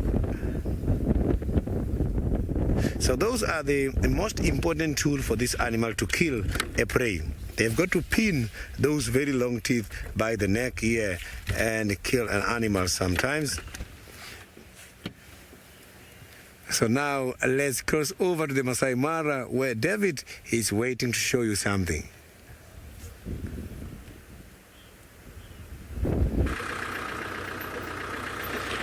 Well, my lions have become elusive, but I'm very happy that Sydney is still holding Hosana. Hosana was my very first leopard that I saw when I went to Juma in South Africa. And I couldn't believe, I'm sure you've seen how those cars are designed. They don't even have, any doors. And Hosana was barely, I would say, 2 meters away from where I was. And I thought that was very exciting. What I found out, the leopards in East Africa and the leopards in South Africa, well, they're all the same species, same everything. But the ones here are more skittish, not aggressive, but they aren't as used maybe to the cars and to people, just like the ones, I would say, in Juma. Here you'll see a leopard, you'll park your car, you could be the only one at that sighting, a second car comes, a third car comes, and that leopard just comes or climbs down the tree and it just disappears. And very unusual or almost impossible to see the leopards in East Africa, like on the grass, like here, like 10 meters away from the car. I would say I have never seen that. We'll always see them on top of trees, but should you see them on the grass is when they are walking either towards the bush or away from the bush. So I'm giving up now on my search for the lions and will be looking for anything else that I might see. We could meet some maybe leopard walking on the way. Time for the hyenas to come out and start laughing, cackling. Jackals, this is a good time for them to be out. Let me see who else. I'm also thinking of bat-eared fox. I would be surprised to see a bat-eared fox out. As darkness comes, we have animals that we'll always check out. Definitely cheetahs are gone by now. They also move at night, but not like the lions, leopards, or the hyenas. They tend to be more active or more alive during the day than at night. Most birds will also be checking out, and we'll be having a few owls out. We'll be talking also of some nightjars. What else? Water thickening. So there's birds that will be coming out. Hippos, as much as they're not birds, they'll normally come out of water at night to feed, spending the better part of the day in water. We'll be driving very close to the Mara River later today and see if you're going to meet them coming out. Anna Marie, how are you? You like to see a savo-cat, I guess, and cross fingers. And savo-cats will also be coming out like now. We have a family that was spotted by Steve the other day, and it had some cubs. I'm not sure how many there were, maybe about 5. Not sure whether Anna Marie you saw that, and if you did, you're very lucky. If not, we are trying to find out if they have a den or an area that we can keep visiting them. We have found out definitely a den for the bat-eared fox. And yeah, and M just confirmed to me they got 2 cubs. There's savo-cat, which is pretty exciting. And we have always seen the adults, you know, one, they're always very solitary. The savo-cats, you rarely see 2, Anna Marie, or 1 at a time. But to see one with 2 cubs, that was a very special sighting. We have vaguely an idea where they're staying, and what we need to do is to keep visiting that area until maybe we confirm for a fact that's where they live. And we'll always be coming and chancing and sneaking and hoping they will come out for us to see them. The bat-eared fox, definitely their den is confirmed, which is pretty good. Did you see something interesting there? And I thought Bungay had seen some nice animal, but not much, but it's just looking also very hard. Bungay is my camera operator tonight. Alrighty, lions, where are you? And if we'd see some lions now, they'd be just like in the middle of the road, just walking, and they like following the roads because it's clear. They can see easily where they're going and they know where they're coming from. So just switched on my lights on because it's getting dark. But should we come to some nice sighting, we are going to use our infrared. And I'm sure it looks a bit dark here to most of you, unlike Sydney where he is, because in Kenya, we are 1 hour ahead of South Africa. So that translates to us, or to this area, getting dark much earlier than it is in South Africa. Thank you to the technology of infrared. And we can always see the animals without interfering or influencing their behavior. And we are already in infrared at the moment. Hopefully going to see something interesting to make us stop and show Bungay's magic of infrared. So many birds I'm seeing on the road, but every time I'm sure we'll stop to have a look at them, they're going to fly away. The birds that may not go away now are like mountain jars. Those will tend to stick on the road. And what else? Water thickness will stick on the road. Owls. Like the marsh owl.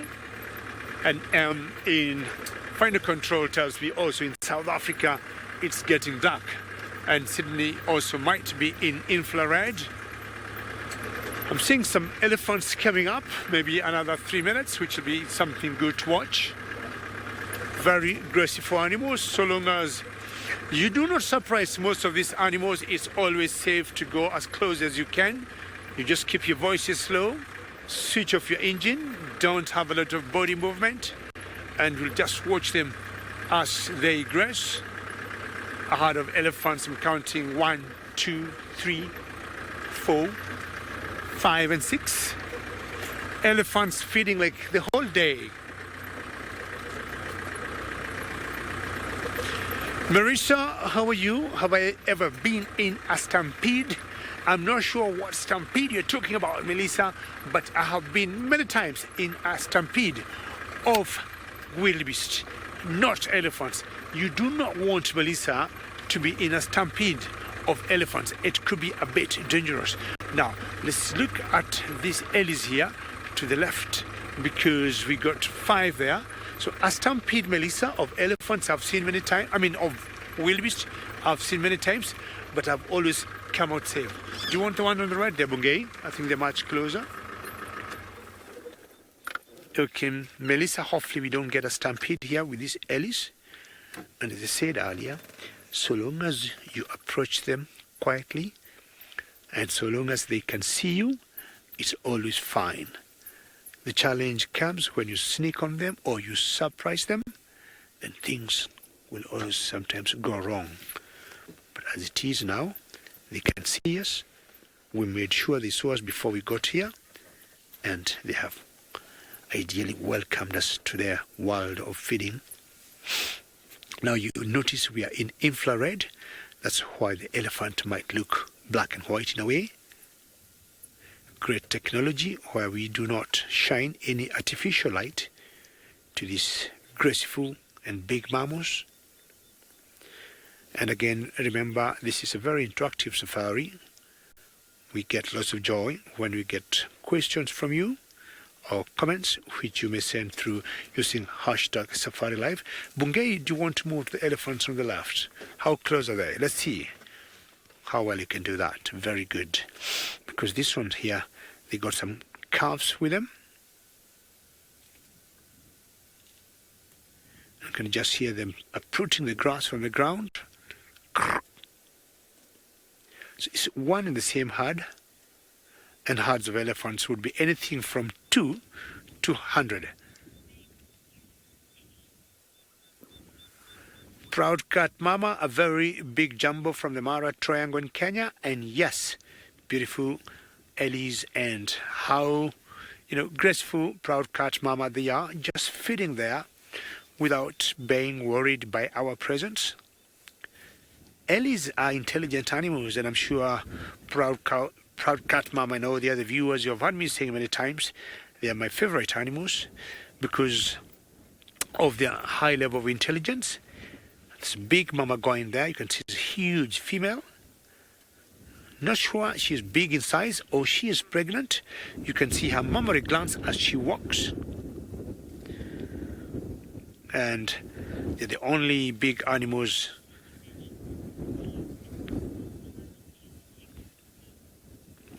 some of the animals that will always have the mammary glands between the front legs.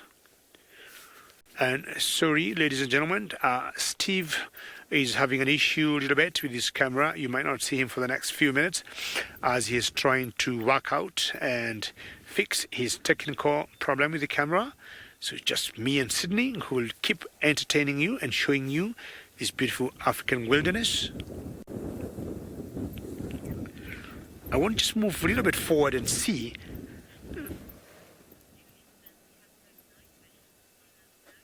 And Astrux, you're asking whether elephants got good night vision. I would say yes. I mean, this beast will keep feeding the whole night. And definitely they see what they are approaching, they see where they are going, and they see the trees or berries or fruit or leaves that they are eating. I would say they have very good night vision. Of course, maybe not seeing things in colors, but I would say seeing things, dark shades and light shades. I did have some good night vision. Punge, let me just move forward a little bit and see whether you can see the ones on the right a little better. It's pretty close to the road, and if I just move a few meters, and we might be able to see his forehead. He doesn't look very concerned with us, which is pretty good. And how is that, Punge? Good? Good? Is that good for you? Okay. Look at.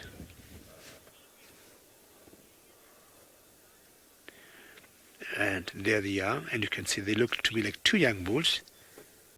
We'll keep watching them, finding out whether they might do something, but in the meantime, let's go back to South Africa and see what Hosana could be doing.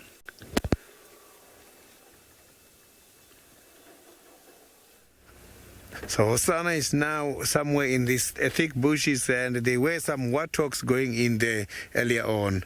I can see now he's keep going in the bushes going down that side. So what I'm going to do is I am going to see if we can go to that area and have a better visual. The warthogs went very close to him. I don't know what happened there. They just passed by very close to Hosana, and I thought that was going to be his chance to have something for tonight. It was quite a big family. I think there were about 4 warthogs. So I'm just going to go around here and right to the spot where I have last seen him heading to.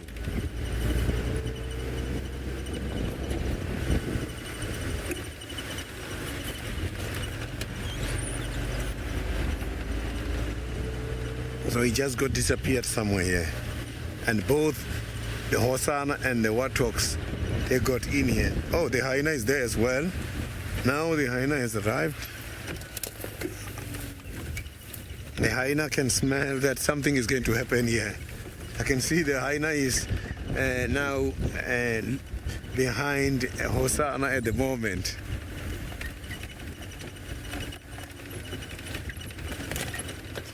So these hyenas maybe can be able to smell the leopard. I can see that the leopard is not comfortable with the hyena following. You will see it there. You will see it now.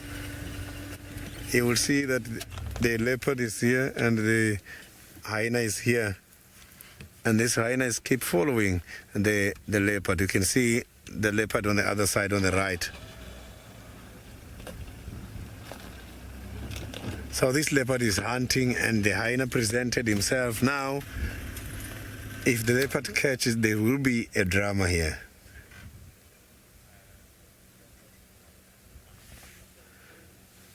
So you can see that he's not happy with the presence of the hyena at the moment.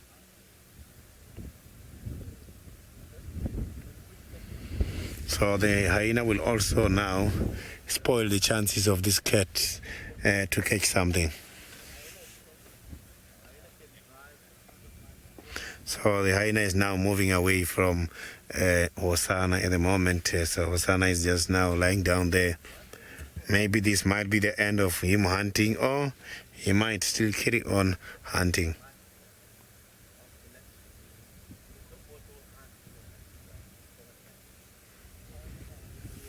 So I'm just going to pull forward a little bit so that you can see him.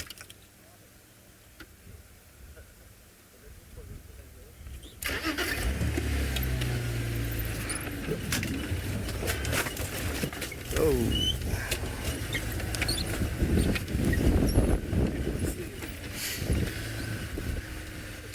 So you can see there that now it's nice and clear. He's just lying down there. But the hunting interest is still there. You can see the movement of the head and the ears. Concentration is telling us no, he has not yet given up. He still wants to carry on hunting.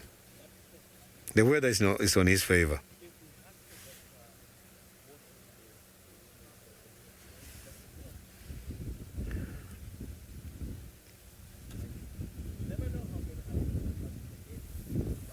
Kelly, the hyenas, they don't have predators when they are old.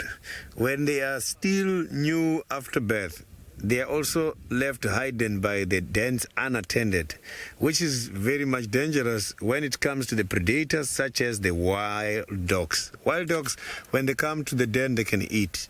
But when the hyenas are old enough to defend themselves, they don't really have predators, but chances of them being killed by the other predators are very much high.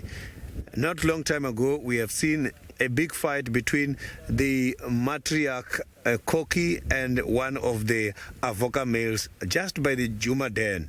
And fortunately, Koki narrowly escaped as that lion was too big and he was biting Koki like you won't believe.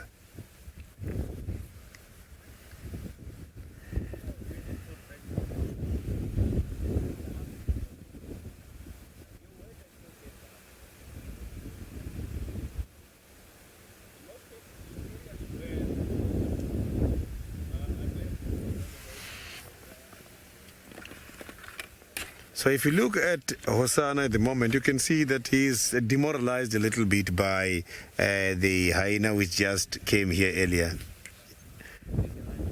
Maybe now he wants the hyena to first go away and carry on hunting.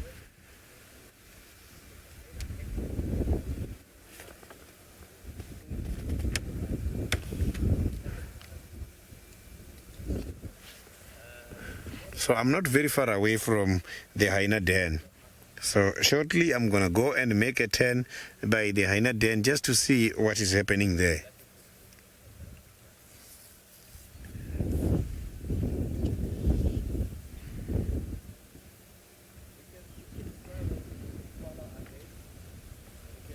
As I can see now that Hosana is flat now. He's discouraged at the moment.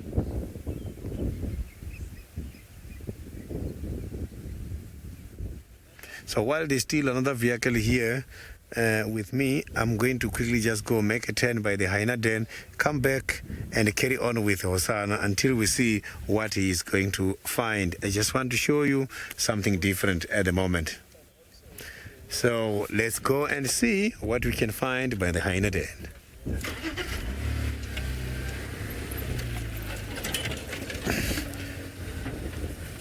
Many phonera lokoyo komala. I'm just talking to the other guys from the other vehicle in Shangan, asking them to radio me whenever there's any developments here.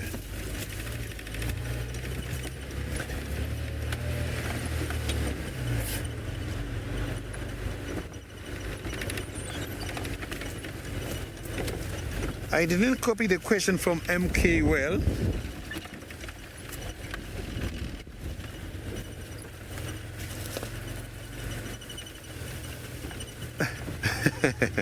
MK, there is no reason for not liking the hyenas. Hyenas are very much beautiful and intelligent animals. If I was to recommend the animal to be rebranded, hyena was going to be the first one, because a lot of people, they do have quite a lot of mythical stories and superstitious stories about these lovely animals.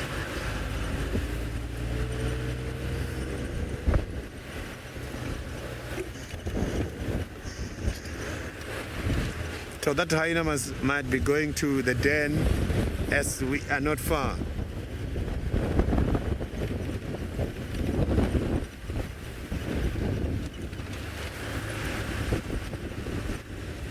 So I am not alone driving at the moment. David as well by the Maasai Mara is trying to look for something interesting for you.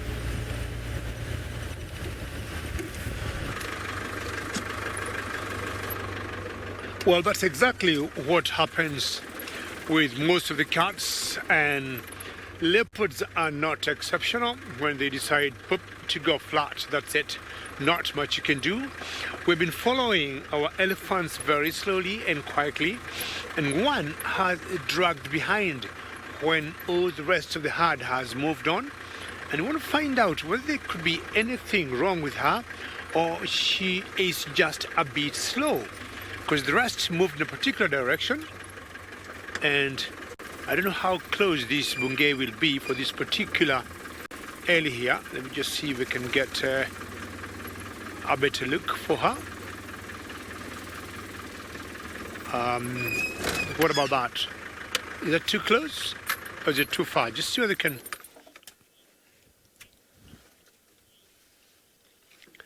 Nico Nico, I'm always excited to hear your name. And when do elephants sleep?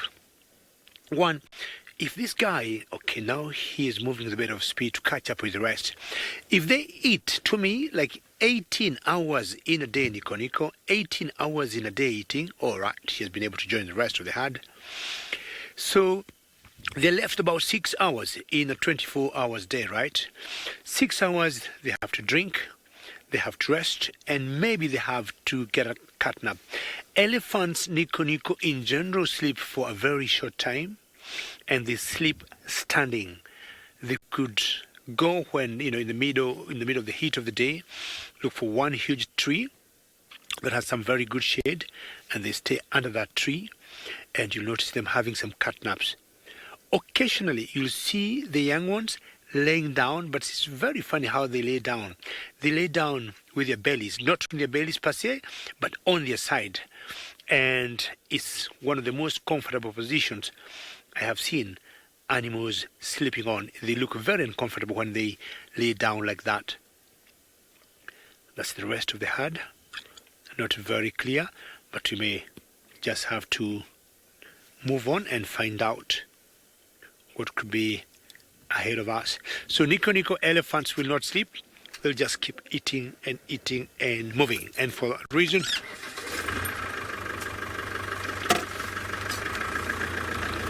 Jasmine, Jumbo, and you know Jumbo what Jasmine means? Hello?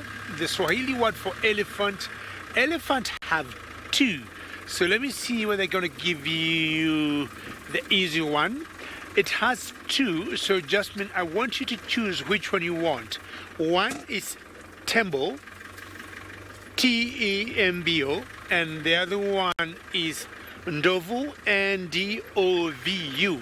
So Jasmine, you have a choice of those two, Tembo or Ndovu. But apparently, Jasmine, Tembo also means beer.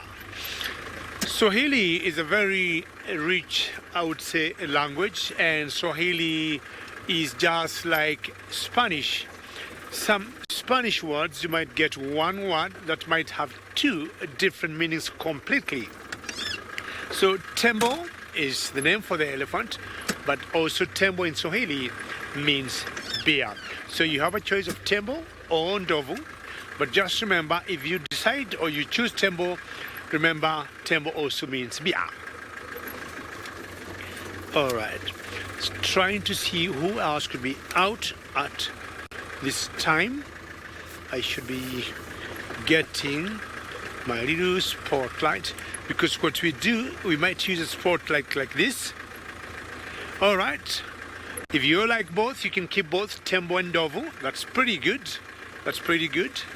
So when we have our spotlight like this, we'll just use it to locate game, and once we locate it, we'll switch the light or the spotlight off and use infrared.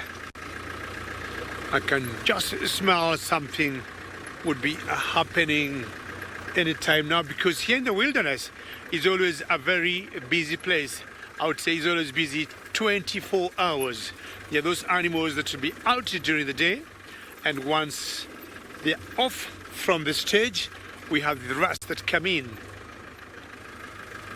Spotted hyena is a very good example. Many people have always thought hyenas are ugly, as Sidney was saying, but is a misconception.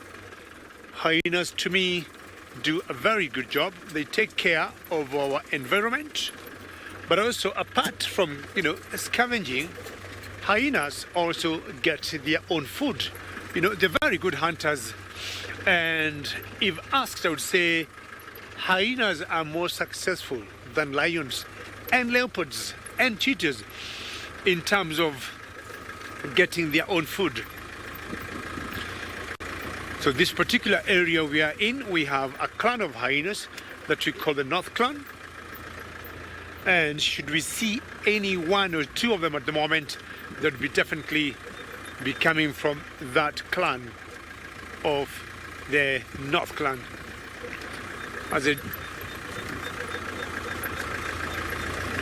Joyce will be trying to get to the workforce, and she got two small cubs. And what's happening, she's staying very close with the cubs, in the den, and it's very difficult to see her coming out of the den at night now. And I'm looking at my watch and seeing how the time will go, and most likely I would want to end up there and see what she's doing. We were with her last night with her two cubs, and when we got the other 5 cubs all together, and she was just playing or keeping them company, the other cubs, and I think their mothers could have been away either hunting or looking for food. And hyenas being very territorial, or they could have been out just patrolling their territory, making sure that they don't get other hyenas coming to their territory.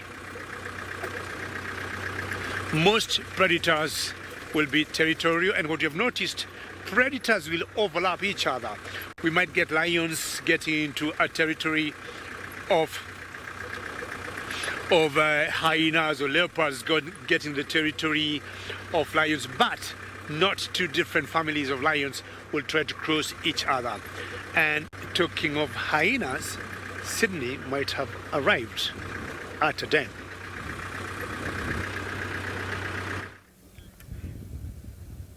It's quite a very big competition between Sydney and David this afternoon, as David is also looking for his clan, and I am also waiting for the Juma clan to come out here. So the hyena that we saw earlier with Hosana, it was Cocky. I have met Cocky now, not very far away from the den. She is on her way back. So coming back here, we might have the interesting interactions between Cocky and the little ones. Because I've been here earlier during the day, and there were no hyenas here, which means little ones might be coming out for suckling. Cocky is not having 3 cubs. She's having 1 amongst the 3 because the other 2 are for Pretty. So we might see Cocky's little one coming out, and Pretty's as well coming out to hang around here. So I'm going to wait, because I know that when the mother comes here, the little ones are going to come out. At this stage, it's not looking active, but this is an active den. And this is something we must also expect. During the day, when the mothers or the nest is not here, it means the little ones must have to be hiding there in order to be safe against the predators.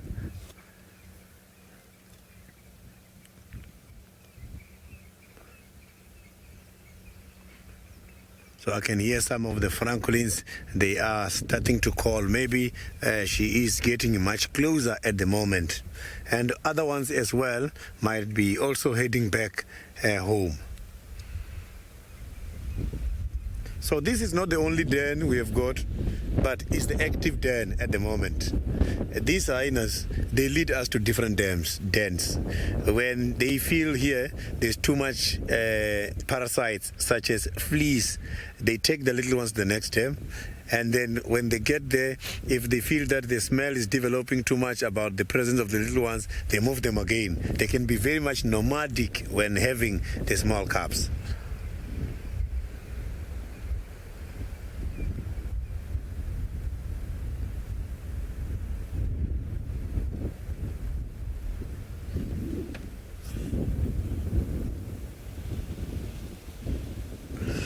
Sally, I didn't get the question right, but I heard that you're talking about the hyenas taking the kill or the food back. So the hyenas are not like dogs. Dogs, when they go out for hunting, they eat there and they come back to the nest and vomit to regurgitate food they have eaten to give to their little ones. Hyenas, unfortunately, they must have to go there, eat, and then they bring the food back home. But little ones are not going to eat immediately. It's for the adults to eat so that they can perform good lactation period, a period of milking these little ones. So little ones will eat when they are way older than maybe 3 months is when they will start to eat. So, so now let's go to David, who's got the crocodile at the moment.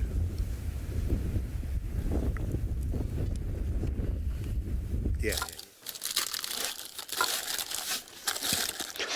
Well done, Sydney, for having gotten to the hyena den. Now we got ourselves a reptile, and this is the Nile crocodile. And again, remember, we are in infrared now. You might be wondering, what am I talking about? Talking of a crocodile, and you can see the shiny eye. And she may not be able to see us. We see her very well, as much as it's a bit dark. It is on the bank of the Mara River. And I'm assuming she is just enjoying the warmth of the substrate. And that's the famous Mara River. Pretty long river. We're talking about almost 300 kilometers long. Maybe 200 miles or so. And it originates somewhere in Kenya. And it comes through the Mara Triangle. It enters a national park called Serengeti in Tanzania. And then back to the Mara Triangle.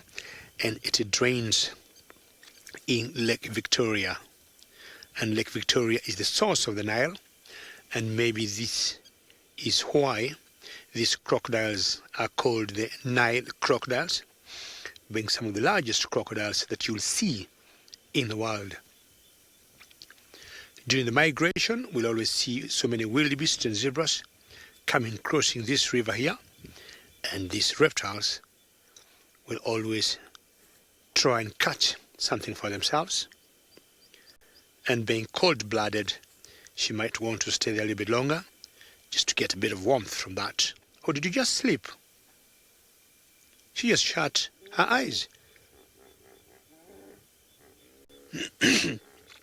Excuse me, not sure you can hear hippos in the background there. Yeah. Excuse me, I'm pretending to be a hippo. I think there was a mosquito trying to come in my mouth, but I got it out. And hippos go. And that's a very territorial call for hippos, and more so the males. And any time now they should be coming out of the water, going out to feed. And they're not more than 100 meters away from where this crocodile is. So I want slowly to move forward and see whether we can see those hippos. If Bungay, you allow me, we're going to move forward, and we would expect now these hippos to be out of the water to go feeding, and they might feed the whole night. Sometimes they walk 20, 30 miles away from the water, and of course that is determined on availability of food. If food is close, then they don't have to go that far. If food is far, then they have to do the same walk. Maybe let me get this route here. So yeah, they walk long, and we found out many people have been hurt or killed by hippos early in the evening, like now at dusk or dawn, because either hippos are leaving the water to go and feed, and early in the morning when they're coming back to the water back home, and that's when maybe the locals or the people in the village are going to fetch water either in lakes or in rivers. So from here I saw some Bungay. Let me first see whether they can spot any. Sorry, my brakes are squeaking a little bit. Let me move forward a little bit.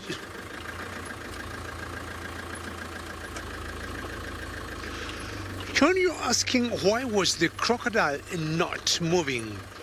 In general, crocs, I would say, a little bit forward. Crocs, I would say, they are a bit lazy animals, and Just next to it, if we go now to the hippo see the best we can, Bungay, next to it is the water, and that's where if anything would go wrong to her, she will very quickly get in the water for safety.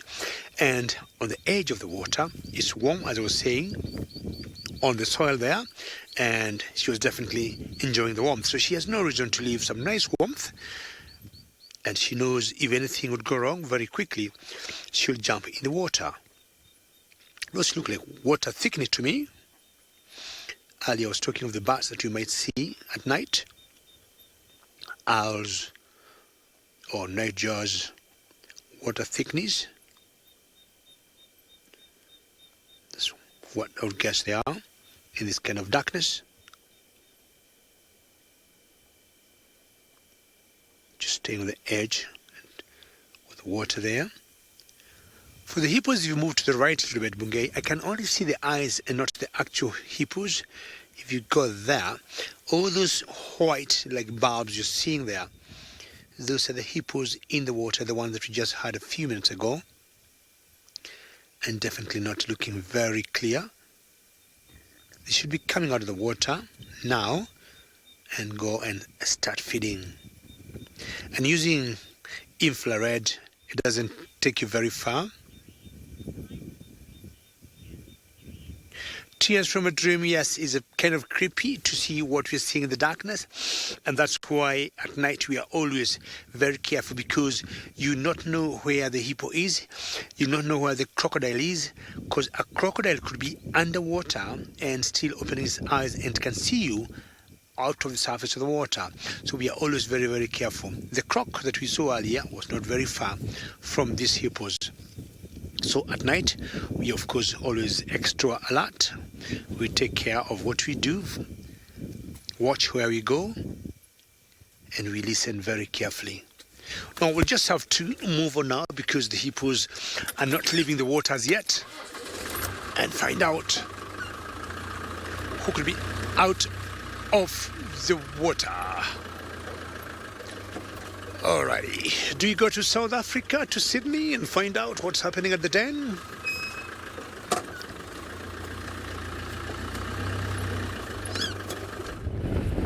So now we are heading back to the cat we have left earlier, Hosana, as by the den.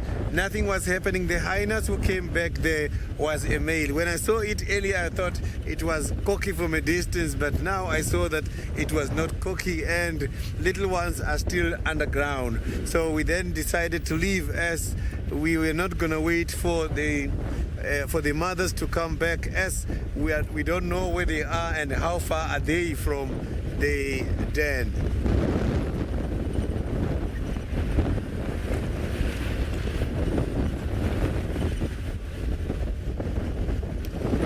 So we're just going to carry on with Hosana this side and see if he's going to be successful.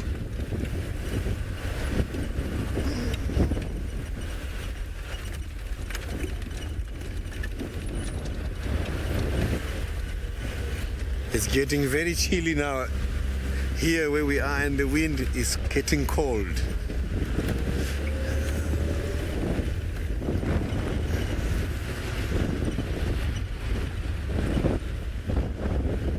So you can see that these bushes here, they are much more green and is very thick. This is the area which is consisted of the green guari bushes.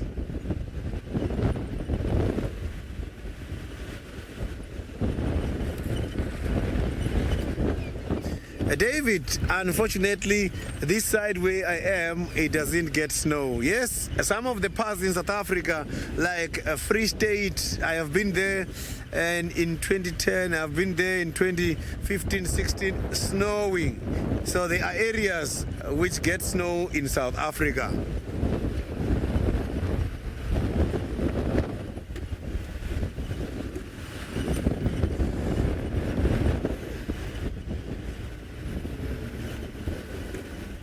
So let's hope Hosana is still in here.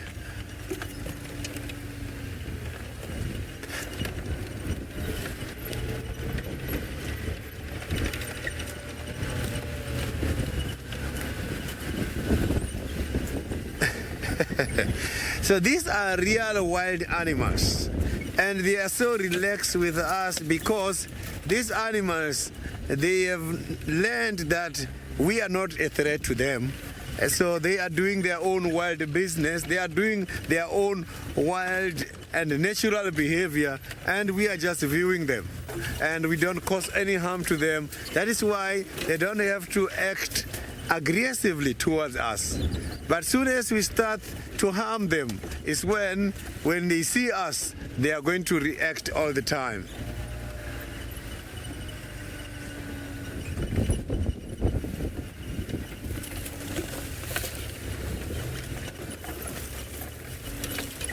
So this is the area where Hosana might be hiding at the moment, looking for something.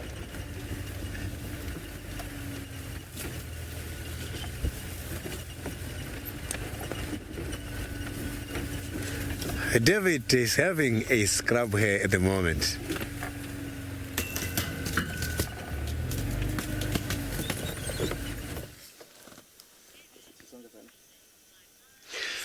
Well, I remember when I was in South Africa, anytime we were finishing the drive, there are two things we used to look for: scrub hares and chameleons. And now this has brought me some very sweet memories of Juma.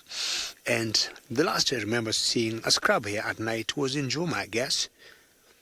And that's a scrub hare with the very large ears and big eyes. In general, you only see them at night. Very unusual to see them during the day or just in the bushes, unless in the village when we scare them when we're just walking through the bushes. But in general, they come out at night when it's much cooler and when maybe they feel much safe. And what they do, they'll be digging some roots. If you look at carefully, I don't know, there are two there, but they tend to dig some roots and roots of grass or some tubers. Of course, these tubers and roots have lots of water in them, and that's also how they source their water. We have seen them many times. Once they drop their poo, they eat the same. Michelle, how are you? And I can promise you 100%, Michelle, I don't want to disappoint you. I will not show you a chameleon. So please send your request as usual, Michelle. I'm sure you know how to do it, #SafariLive. And then it will be sent to my brother, Sydney, and give him the pressure. So Michelle, I'm getting you a scrub hare. Please ask my brother to get you a chameleon in South Africa. I don't know whether, Michelle, I'm making sense or not. Bougain, do you think I'm making sense to Michelle? Yes, Michelle, I want to tell you what Bungay, the camera operator with me today, have said. He has said yes. He has said yes, we'll give the challenge to Sydney. I've already gotten the scrub here. So Michelle, let's give a bit of pressure to Sydney and hopefully going to get one.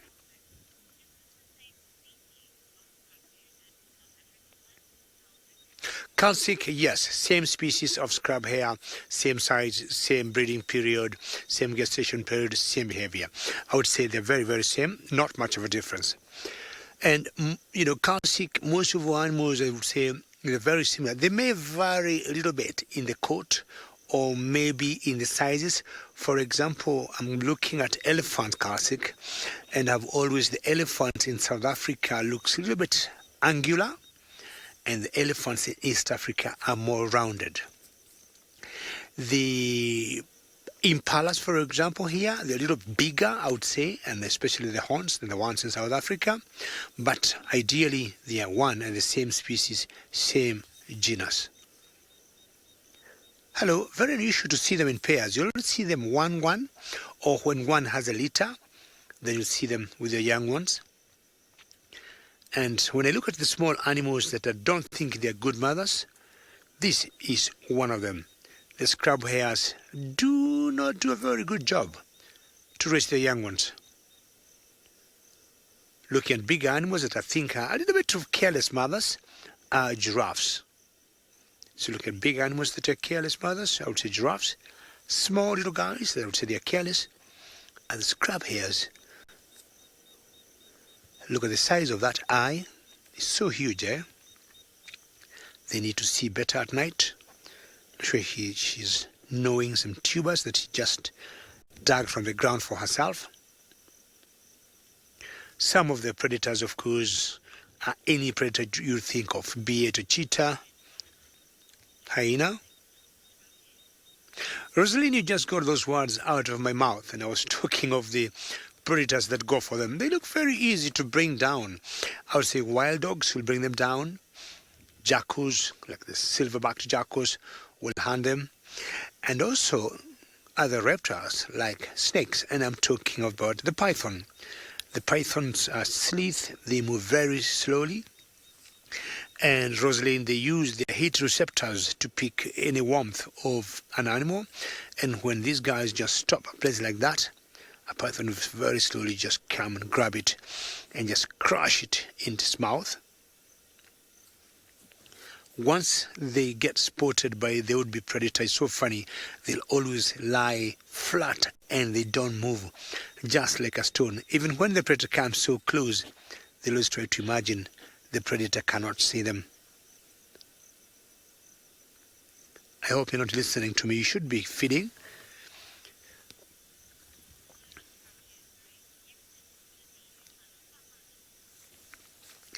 Well, keep eating, and hopefully Sydney will not look for Hosana anymore, but look for chameleons for Michelle.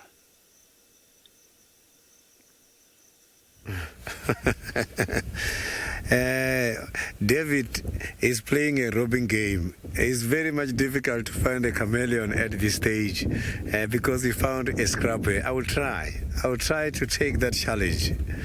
So now I'm here with Hosana, and right at a distance of about 250 meters, I've got a herd of impala who are feeding, coming up much more this side. Hosana is now acting his sit and wait predation. So at the back, we can hear the baboons are making some alarm calls, which might then push the impalas to come closer to where Hosana is. You can see the impalas are there now. So we just got to be patient here and see what is going to happen. He is not moving at all. He's at the same position, and the wind is on his favor. Today, his hunting is determined by the wind direction.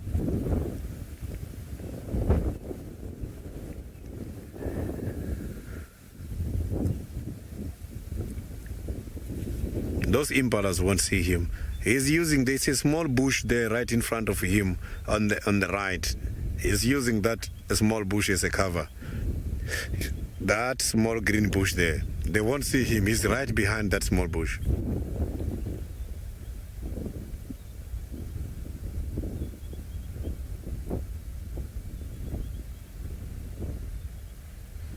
So I'm trying to check what's happening there by the impalas. So, but you can see by looking at him now, you might think he doesn't want to hunt anymore. He's tired. I can promise you he is going to act, because how he went to that spot where he is now, I could see he was crawling and he went and just lie down there. So he's using that bush as a cover. Let's see, slowly when these impalas are coming, you will see how he's going to act. They're all feeding, facing this side. Let's hope the wind doesn't change direction and alert the impalas.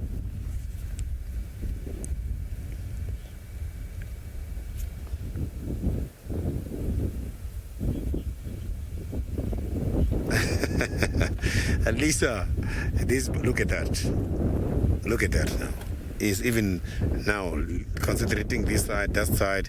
So he's very much patient. I also love this boy too much. Oh, here comes the hyena. That is what he's looking at this stage. So the chances of this hunt to be spoiled are high, or the chances of the impalas to run towards the cat while avoiding the hyena, they are also very much high. So at the moment, we cannot blame the hyena for coming. Where the hyena is coming from, there's impalas. But hyenas are so good because from there I can see the hyena is looking at the leopard. Another hyena is there now. Now we've got another hyena again coming to this side. Two hyenas. One is this side, another one is here, very close to the cat. The one who is behind the cat is the one who might now spoil the hunt. So now we're just going to cross to the infrared so that we can give you a better sighting.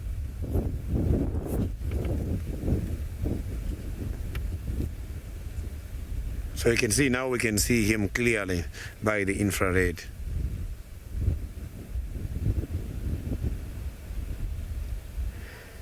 So the infrared allows us in order to see these animals nicely at night during the dark without the animals seeing us, as we are not using the spotlight. Animals are in a complete darkness.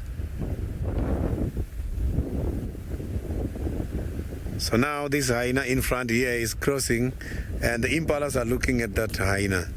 So chances of the hyenas, chances of Hosana to go for these impalas.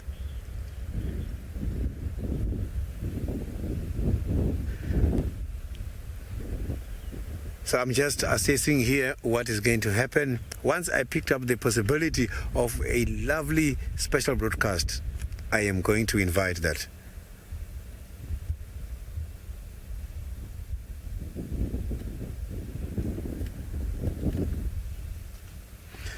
So the hyenas are now moving away, and they don't get surprised from the lights. Another vehicle is coming to join us. Impalas are still very much relaxed on the other side. So far nothing is happening. What is interesting is the cat, who is now on a concealment.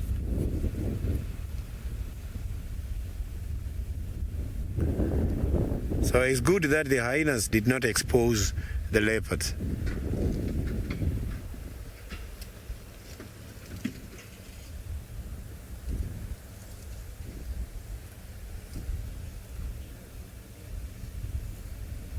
So he's now making sure that the hyenas are gone. He's looking at them. They are going to the den side now. We were not lucky because they were still far. You can see it's only now that they are going back.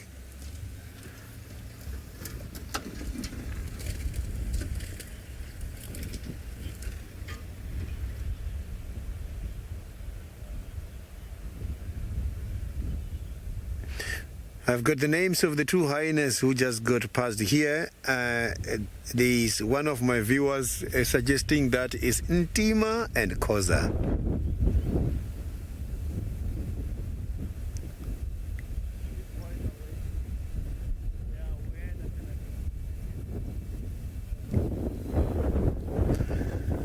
So those impalas are now changing direction. Instead of coming this side, they are now moving much more towards the eastern side. Can you see that?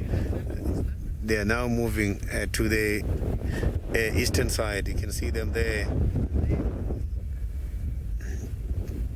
Yeah, they are moving towards the eastern side now. So it means the hyenas brought the negative impact because the leopards changed direction as the hyenas moved towards this direction. So they did not pass very far from Hosana. Apologies for that. As I indicated earlier that we are not alone at the sighting. There is another vehicle.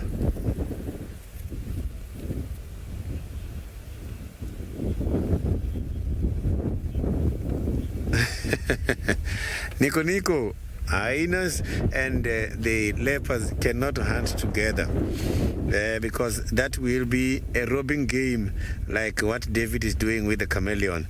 Because here, when they're hunting together, the leopard is going to catch and the hyena will take away. So that is the challenge. So the hyenas are still there. They are not gone. They are still there. I can see they are looking at something high up. One of them is coming back again this side. So these hyenas are just hanging around here. They are not leaving. He's looking at them. So they are right here in these bushes.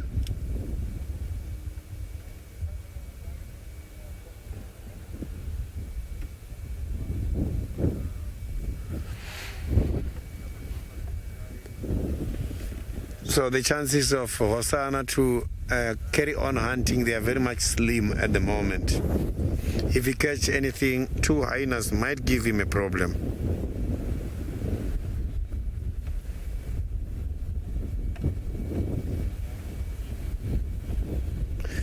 So now let's cross over to the Maasai Mara and get back to David to hear what is happening at the moment.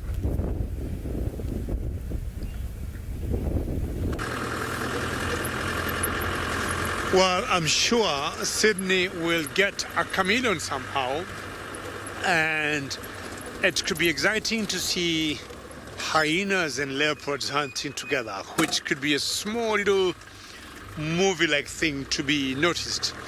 There's a lady here in the Mara Triangle who does research on cheetahs, and we know cheetahs live or tend to be solitary, and if you see 2, it will be either a male and a female when they're mating, or maybe a mother and her cub, or a mother and her 2, 3, 4 cubs.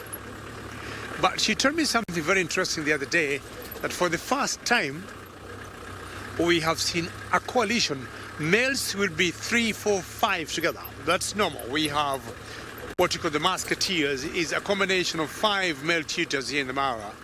But the other day she told me we have now a first record of a coalition of females that have been together for quite some time. And I cannot wait to see them. I did not doubt her, but it sounded a bit not the norm to have 2 female cheetahs forming a coalition. So, I mean, cheetahs, just like leopards, being on their own, being solitary. And she told me yes, and she has been following them for the last 6 months. Yes, and in the final control says that's very strange. And again, I did not doubt her, but I thought that was rather strange to have 2 female cheetahs together. And she told me it could be like about now 3 months, she has been following them. And I'm like, where would they be going? And she hasn't seen them the last 1 month, she said. But she told me she stayed with them for 3 months, like every 2 days. Every 2 days, 2 girls, that's a long time for females to be together. And it was not a mother and a daughter. They were just 2 very different hyenas. Cheetahs. So, yeah, that's rather strange.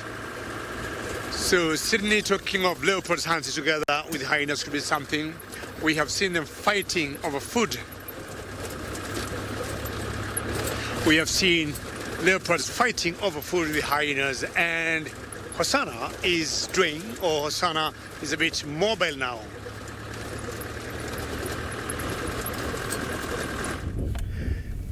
So you can see now that Hosana is now lying down, relaxed there at the moment. Hyenas are giving him problems because he cannot carry on hunting. The impalas are living on the other side, and the weather is changing. The rain is building. We might get some rain here sometime tonight or tomorrow. Look at that.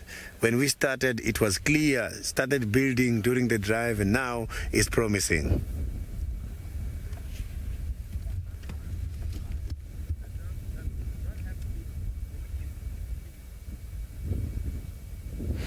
So you can see that now he's just moving the ears. He's worried about those hyenas. These hyenas are just here. And if they are not giving him chance, nothing is going to happen here.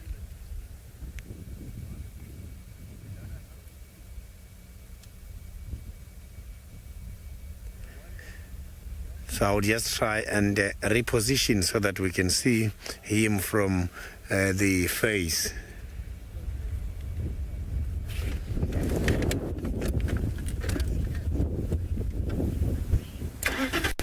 Giraffe Girl, thank you very, very much for all your support. We are hoping for more rain to come.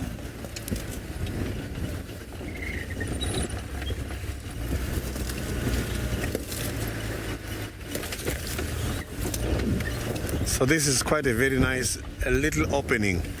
We were going to see a very nice hunt here if the cat was not, if Hosana was not interfered by those hyenas.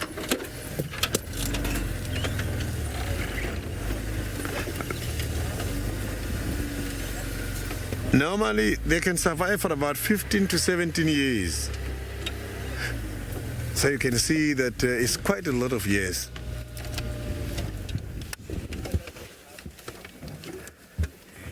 So, but that is a leopard in the wild. Look, you can only see the head, you can't see the body. See, the body is camouflaged.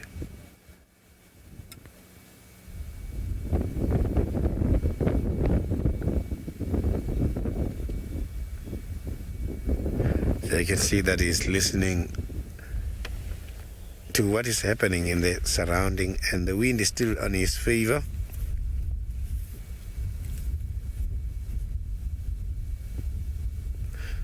So he can be able to concentrate with the eyes closed. So when the eyes are closed does not mean he cannot feel or hear what's happening.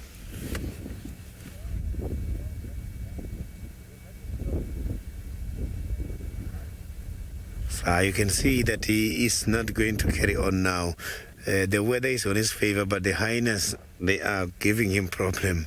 He doesn't want to go and hunt anymore. So what I'm going to do now is to leave him here, as I can see that there will be too many vehicles coming to join, and see if maybe we can find something interesting around the Galago pen. We might be lucky and find something else.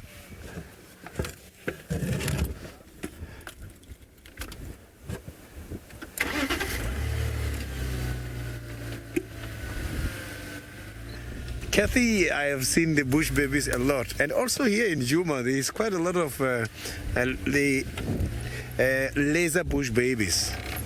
So we might be lucky. I'm going to have my spotlight on now and see if we can find some other animals, because I can see that Hosana is now very much relaxed, and with this little bit of time left we might be lucky and see something interesting.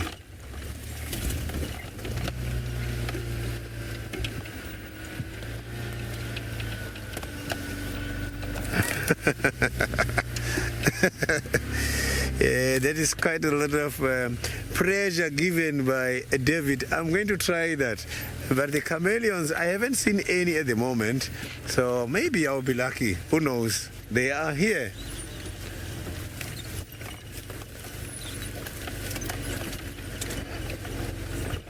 Oh, you can see this. You can see the hyena is just now lying down in front of the vehicle. You see right there. So this is showing you that these hyenas are here and they are prepared. They are prepared for whatever comes out for Hosana for tonight to have a share.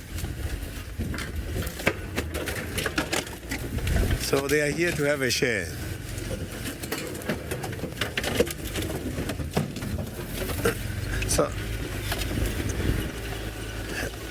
So now let's quickly go back to David and see what David is looking for.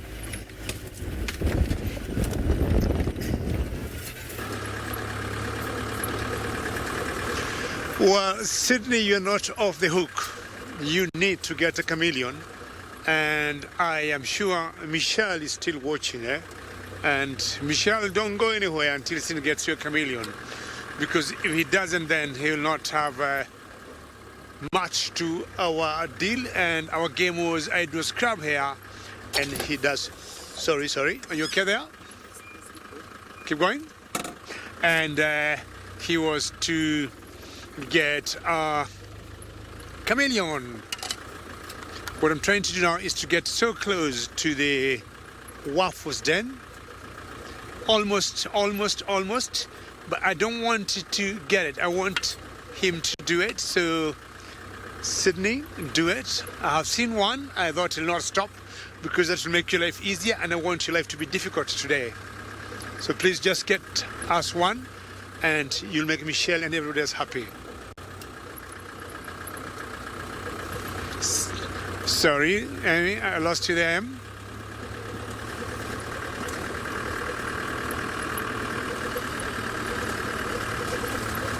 We rarely see chameleons here, but sometimes, with luck, yes, it would happen. This could be the time. To the left there. We may have to do something here, Em, for a few minutes. And it's like now, when I'm thinking, sitting to get the chameleon, I might be the one who will find it. But I might want to do something before we spot the chameleon.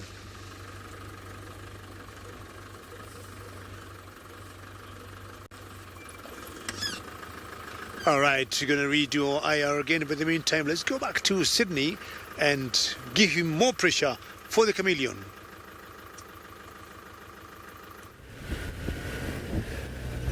I am still doing the search here now for something different, and here I am not winning at the moment.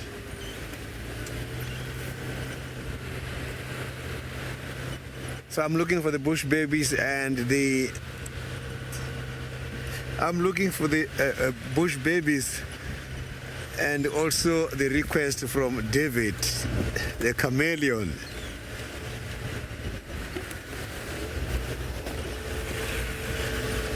So the chameleons can be difficult to see, but we can, because they do shine the eyes, and that is how we can see them.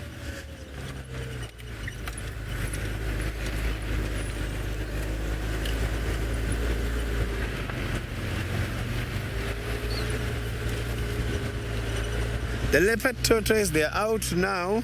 I have seen two already, and this morning I saw it was an old dead shell for one of the hinge tortoise. So, but during the winter season, they hide. They dig themselves a little bit in and hide and come out now. So now is the best time to see them. They are around now.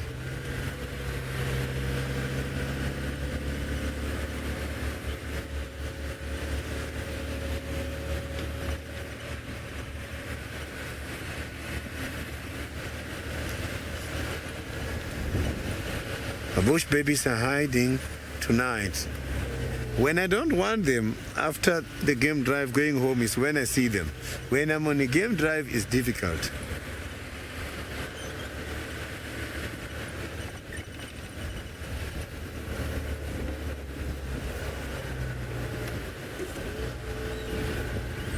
No ice is shining here by these bushes. So we will see the bush babies a lot anytime soon.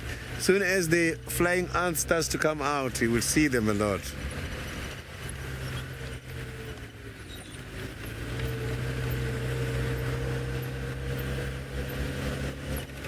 So they are very much territorial. So there's areas where if we find them today, very often we will find them at the same, more or less the same area.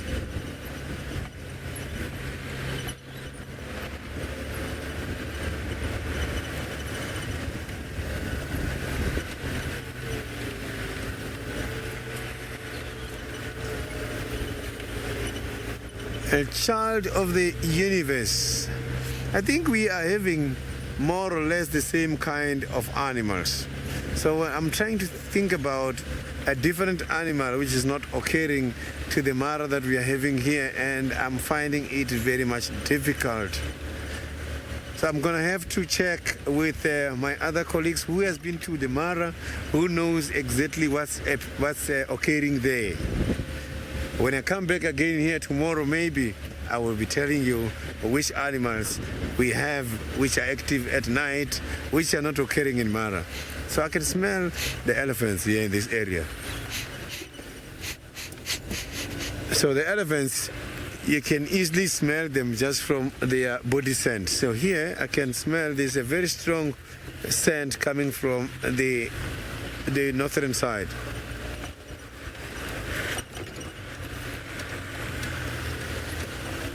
So now let's cross over to David by the Maasai Mara and see if he's winning with the nocturnal animals.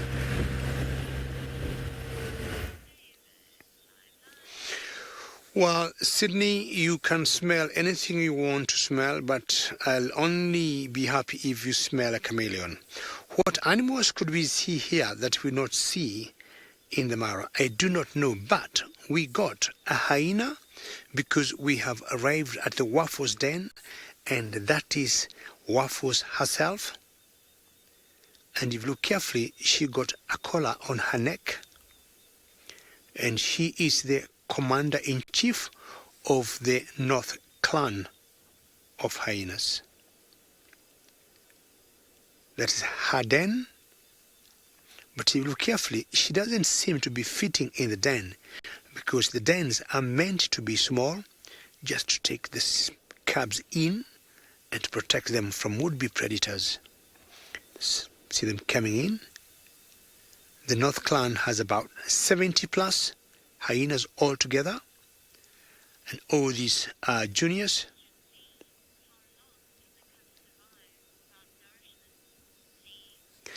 Lynn, the cubs, I'll tell you, Lee, you'd like to know how long they can survive without nourishment. I wouldn't say they would survive for a long time. In general, most cubs of carnivores are weaned very early, but the hyenas, and most of the spotted hyenas, will keep nursing their cubs for almost 1.5 years. And to me, that's a very long time to keep, nursing their cubs. So I would say if they're not nourished very well, chances for them for survival, I would say is 0. They will not survive.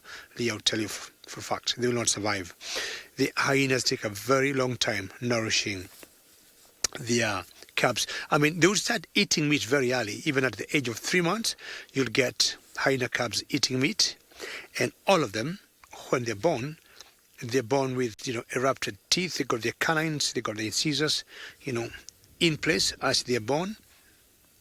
And as early, I would say in 12 weeks or so, they'll be able to start eating meat. But they nurse for a very long time. So if they will not have, say, for example, their mothers or aunties or anybody else to get them meat, and definitely they will not be able to hunt for themselves, I would maybe guess they'll have no chance of survival. These are spotted hyenas. We got 3 types of hyenas or species of hyenas in Africa. This got brown hyenas and the striped hyenas.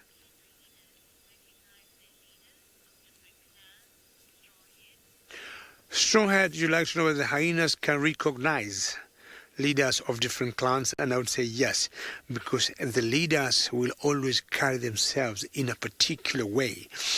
But more often than not, they make sure they do not crisscross or overlap the boundaries. So, for example, where we are sitting now, this is the territory of the North clan. And the female you see there in the den, that is Waffles, that's her name. And they'll always try and keep in their territory and not going in other territories.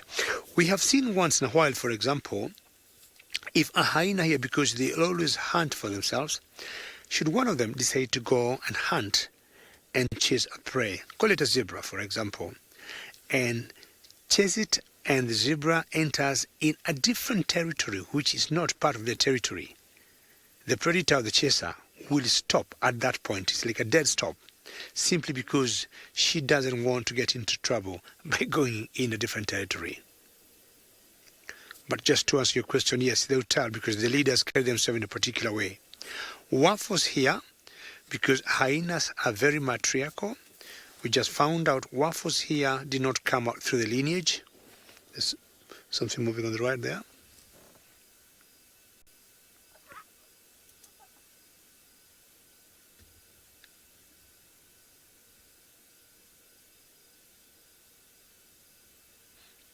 Hopefully her cubs will come out at one point.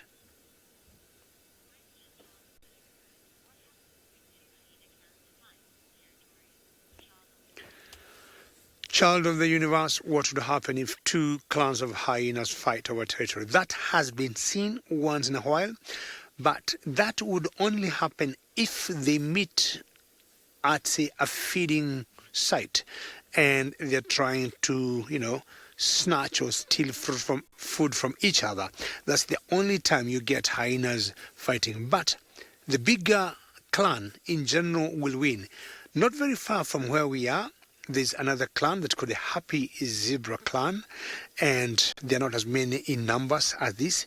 And the one or two few times we have seen them having a conflict, the North clan always win. This morning we saw a pride of lions that we call Owino had made a kill, and we had the Happy Zebra clan very close to them, and they sat there for over an hour and they did not get anywhere close to them. If the lions or the Owino, pride of lions would go and hunt, as we turned right to find out what's moving so close to me, and oh, very good, thank you, Bungay. If they would hunt, I'll tell you, the North clan are very aggressive and they'll always get the food from the lions. So of course, if they would win, I would say the winner would be determined by the number in the clan. Not sure how many are in the Happy Zebra clan, but in the North clan we have known, because you've followed them for quite some time, there are over 70 of them. Yesterday the cubs came out of the den and they're very playful. Either it's a bit cold for them, or as you have seen, Waffles was just like staying on the door, on the entrance, making sure maybe they don't come out. It's just so quiet and pitch black. So two hyenas moving there. I don't know what they want to do, but all these are youngsters.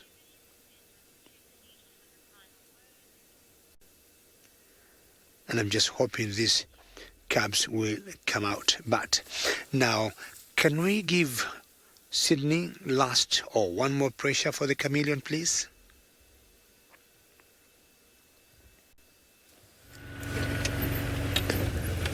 I am still here struggling to find the small nocturnal animals such as the bush babies and the chameleons. And I know a lot of you must be asking themselves questions such as, why are we not on SABC 3 tonight? This is due to the Mzansi Super League cricket. We will be with you again on SABC 3, 6:30 p.m. as from the 23rd of December 2018.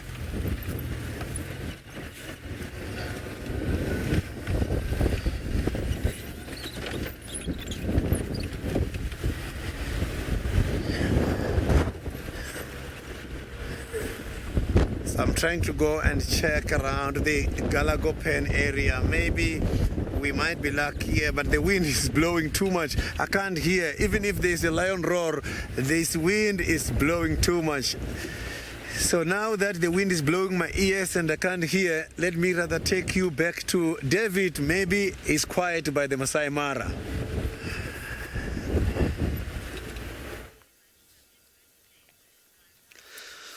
Sorry, Sydney, for too much wind, but I hope that is not an excuse to get a chameleon. But just look at how still the air is here. Those leaves or bushes near the den of Waffles, they're not even moving. But earlier the wind was very strong, but things have slowed down. Now all those hyenas that you see there, they're just showing submission to Waffles. Waffles is the one in that den. And earlier I was saying Waffles fought her way through up to the ladder, and I was saying hyenas is very matriarchal, and if you're born from a high-ranking female and you're born a female cub, you get the same status. But Waffles fought her way up there. She currently got two cubs, which I think she have instructed them to stay in there, not to come out, for reasons she knows better. And if one of them turns out to be a female, she'll be, of course, getting the same ranking or very high status, just like the mother. So hyenas are just like elephants, where they're led by females. We're trying to sniff on that one. This has been a very great afternoon, but we may apologize for having started rather late in the Mara Triangle. We had a bit of technical issues.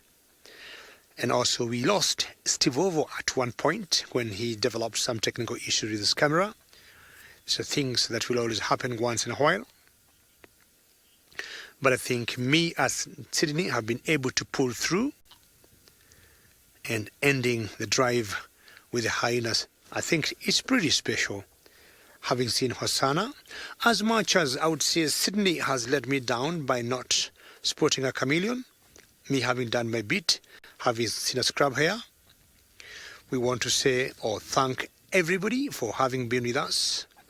On behalf of Sydney, Steve Ovo, and myself and camera operators, we thank you all very much. Join us tomorrow morning and goodbye.